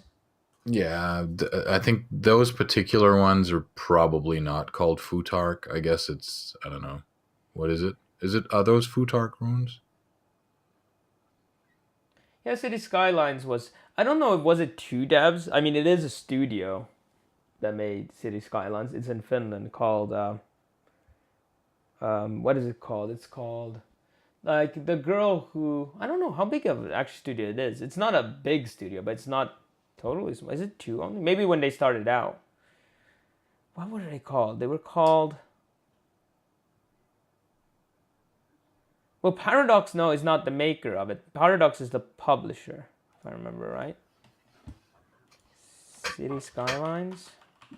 Andy's kit says, when I was younger, I made an animation of 3 boxes showing up one by one. I was so proud of Colossal myself. Order is the Yeah. developer of it. Colossal We've all Order. been there. It's Tampere. That's where Yoni is from, who was in chat. Yeah. Yeah. There's like already like there's the CEO, there's a board chairman. It's not a big company, but it's not 2 people, I think. Maybe when they started out it was, but then they get funding maybe from Paradox, and then they did hire more people. But Colossal Order is the actual developer of it again. It's a. I'm trying to see where their studio size is, but I can't find it. It's founded in 2009. Games. But it might be true. I mean, I haven't read any history of the company or anything like that. Their website is not very confusing, at least. It's not, or it is? It is confusing. Oh. Doesn't look okay. that they could do a better job. The landing is nice, but then when you scroll down, it becomes. Did you really have dragons? What? I used MS Paint and Windows Movie Maker though. Yeah, I mean the thing is, if you want to, it's still making things, and if you can make the most beautiful table using a hammer, then you're amazing. And if you can, it's not like you can make amazing art with MS Paint. It's better paint program than any of the artists for the game. That it's a better tool than artists had in the 80s for making their games, and there's amazing art there. So that's not a limit. It's of course, better tools are gonna make it more accessible and easier, of course, to do. Like if I didn't, there's some things I couldn't do without Krita or Photoshop. I'm happy, but still annoyed to be ignored. People ask me Skyrim-related questions all the time on Discord. They don't ask me anything. Nobody asks me anything on Discord. No, I was kidding. I mean, I've never gotten... I've never been asked about Skyrim. I did play it, though, but I played it the wrong way. Did you really have dragons? Oh, that's what I mean. Oh, I used to... When I was back in 2005 or something, I don't know. I was on the internet, and then there was some people, like, we were playing some, I don't know what game it was, but some kind of online something. And then they were asking about Finland. It was WoW. Maybe, I don't know. And they were asking about Finland, and I was like, yeah, we have polar bears, and we live in huts. It's like, everything I'm telling you is counterintuitive because I'm on a computer playing and have internet. Like, how am I living in a hut without electricity, fighting polar bears, and then coming back to a computer to play games and chat with people? Install Lover's Lab. Oh, played it wrong. Anyway, this is about where we should probably end today's episode, right? Yeah, it's getting late. I need to have some food and stuff before sleeping. Hey, thank you for everything, dude. Thank you for going through the whole book with me. Like, this is a thick book. It was awesome. I hope you learned. I learned a lot. Just like reading this again and really going through it very thoroughly. I learned a ton, and I really, really, really enjoyed going through it. And kind of, I don't know, I like getting new knowledge, and being able to discuss the stuff gives me and you and everyone else kind of like different perspectives on things. So I'm really looking forward to when we're going to the next book. Leverapu. Leverapu. So this is more, it's a more, how to say, approachable book. Yeah, look at like the pages. It's got like, art and is it characters. blurred or something? I don't Comic know. Doesn't matter. Sans. It has to be Look. fun. It's not even Comic Sans. It's I'm like just it's kidding. a different one, but yeah, It's only but 12, it 13. has a in lot real of time. drawings, and they're There's all no colors drawn though. by. This has colors, God. dude. Look, orange. Yours has colors, or the one we're reading has colors. No. I don't know, Mine it's has, just- the art of game design has colors. Look. Oh yeah, but mine doesn't. My art of game design doesn't have colors either. That was black and white. It's such a But dreary yeah, I'm life really in looking Denmark. forward to this one. It's gonna be awesome. Yeah, this is gonna be awesome. Definitely. Xeno Ally says, "Now, next book." Next book. Yes. But yeah, the level up is it's gonna be awesome. The question is, like, with the art of game design, Book of Lenses, I'm sorry, I can't remember who did it, but someone Jesse Shao. no, I mean like one of our viewers messaged him and he said it was okay. Nästa bok. Nästa bok. That's the book. Nästa bok. That's how you'd say it in Book. Danish. Well, not that bad, but yeah. Bok. That's the book. Is That's that how how you- Finnish people hear Yeah. Danes? It's just Yeah. I love how it escalated towards the end. It's like yeah. You should when do I hear your, Finns talk, it's like urkepipakakkalö, tempere, kakkipyypä, mumma minun nokkipakki. we should just talk at the same time. You do your Finnish expression. I need to do Mike's do the Danish one, and then we just two guys talking nonsense on stream for like an hour. Yeah. Yeah. I love how Zeno is like, do Finns and Danes understand Swedish? I understand every language in the world. Except Finnish. Nobody understands Finnish. They just pretend like it. Finnish doesn't exist. Swedish to me sounds like this. It's like hurpade pepekabur ja papiparopa pepete It Yeah, has to the have bra. much more. It has to have much more like up and down.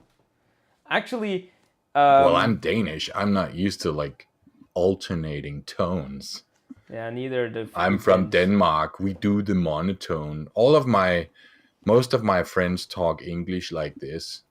Actually, Yes, when I was in schools, I learned really good English. I have taken many examinations, and it's Tough. great. I love it. I'm very good at schools. my native tongue is Swedish, so I understand. There's some words where we have like different vocabulary because of we have a different type of Swedish, but it is Yeah. Swedish though. So I wouldn't, but I would say that how we hear Swedish people, because our intonation is like Finnish. It's a bit more closer to Danish in a way that it's just very flat and has more Yeah. like Moomin Swedish. yeah. Prata Moomin svenska. And and for us, I don't want to insult any nation or anything, but if you ask, it for most Finnish, Swedish-speaking Finn, when they hear Swede, it sounds gay when they talk. It's like when Americans like have that gay intonation. Again, in quotes, it's not a real thing, but like that when they act that over stereotype. That's why flamboyant, exactly. Yeah. That's how we see it. I'm sorry, guys. Don't hate me. Oh, that's good Swedish, boys. Jaha, jag pratar jättebra svenska. No, Not really. varför inte? I'm Swedish, not Swedish. I mean, skulle nog förstå om jag I ska tala understand it, svenska. but I don't speak it. Du skulle nog förstå allt vad jag säger om jag ska tala så här hela tiden. Tror jag. Yeah, I understand. You're basically saying, do you understand everything I'm saying? I do. No, I said like you probably would Or most. understand everything Yeah. I said if I would talk Swedish. I think I've heard the yes and no. I would understand most of it. It's like a swallow something. Swallow. I don't know how. Oh, the yaw. North- Yeah. If you've seen the it was actually on Hulu, not Netflix. There's a Hulu series where there's an American moving to Sweden, and then they go through these kind of Swedish culture clashes with American culture. And then one of the things they say is the when someone's talking, like imagine like Tasty talking here about something he's passionately talking about game dev, and I would just be like, yo, Yeah. oi, oi. It's like it's annoying for me. All of a sudden, you'll have Lilybite recording your voice and using it for an adult product. Yeah, You're people sitting always there saying "yaw, yar." Yar. Oh, more Finns and oh, Finnish is a totally different. We study like every Finn studies Swedish for about 8 to 10 years in school, so they should know it. They should understand it. Whereas I'm very sure that no Swede studies Finnish, and Finnish has nothing in common with Swedish. It's funny when I go speak Swedish sometimes in Sweden, they think that I'm speaking Finnish and they just understand it very well. I'm like, no. If I would speak Finnish, you would understand exactly zero. because Zero. I might as well be speaking Chinese. It's much related to Swedish. Whereas Yeah. Danish, you can understand it written at least. I don't know if the talk is just it's just something like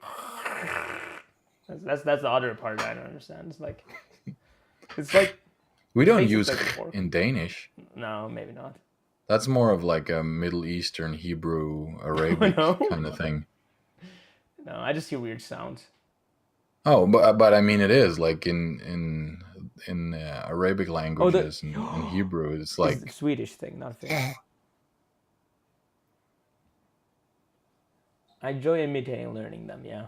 I'm studying both Chinese and I've studied Japanese before, but I remember very little Japanese. Garanthor says everyone understands Danish. That sweet, delicious pastry goes down so easy. That was that sound that you said is from the Middle East. Yeah. You swallowing a duck.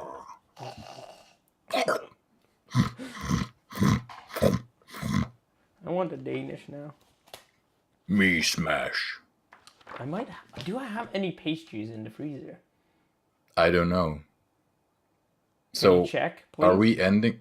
I can't check. No, we're just You can sitting check. here. Are we ending the stream? We need to.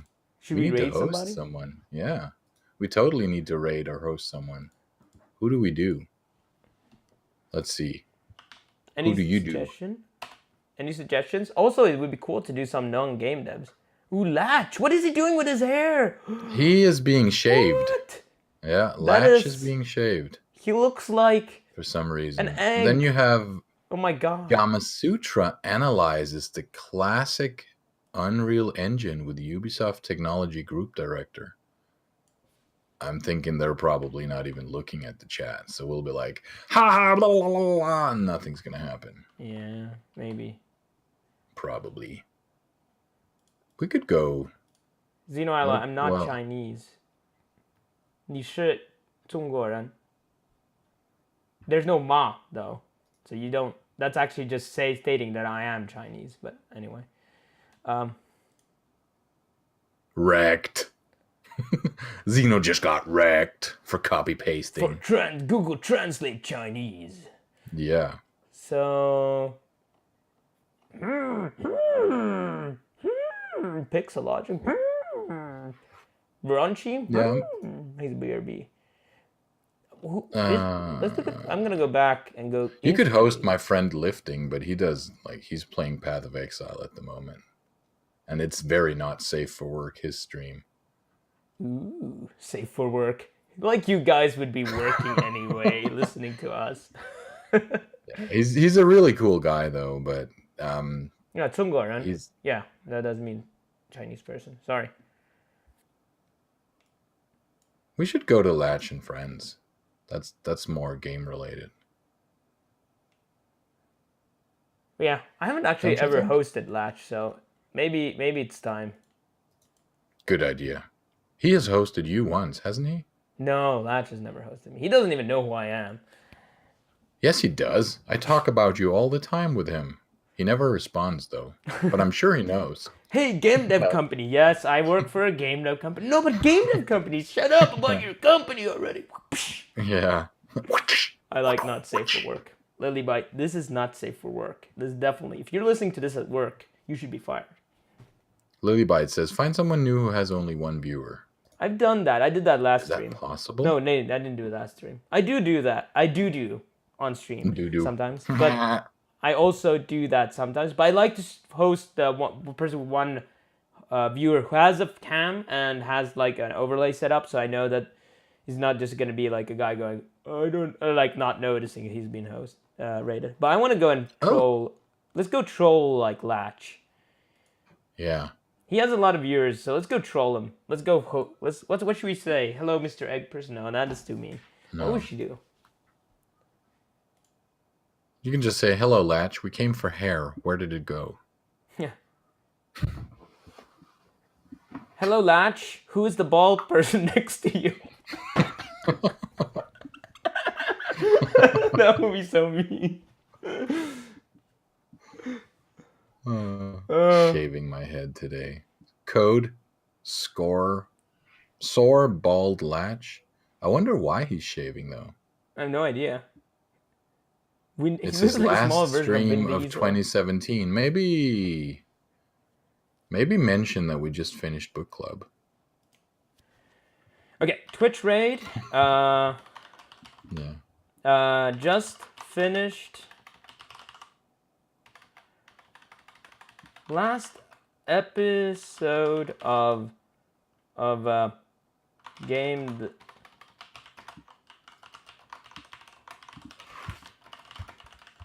Have a great 2018.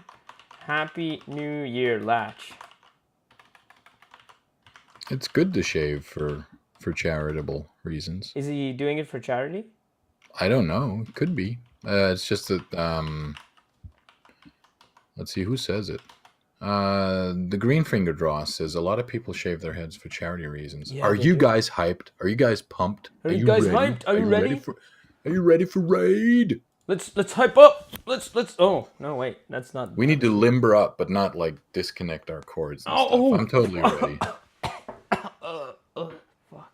I think I dislocated my collarbone or something. I don't know. Okay, we're hyped.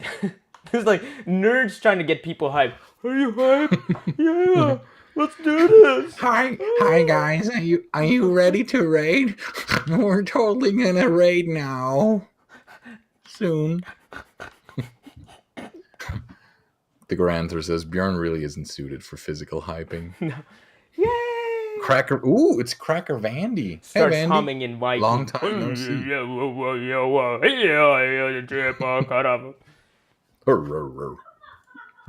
We're gonna be eating mushrooms and stuff. And did you hear her laughing in the background? I don't know. That's how she laughs. I love No, it. it's good. I just wonder what she's laughing at. She's probably watching some TV series. She could be watching us, or she's watching some TV. I don't Nobody know. laughs like that watching us. She does sometimes. She says, laughing at Bjorn almost dying. Yeah.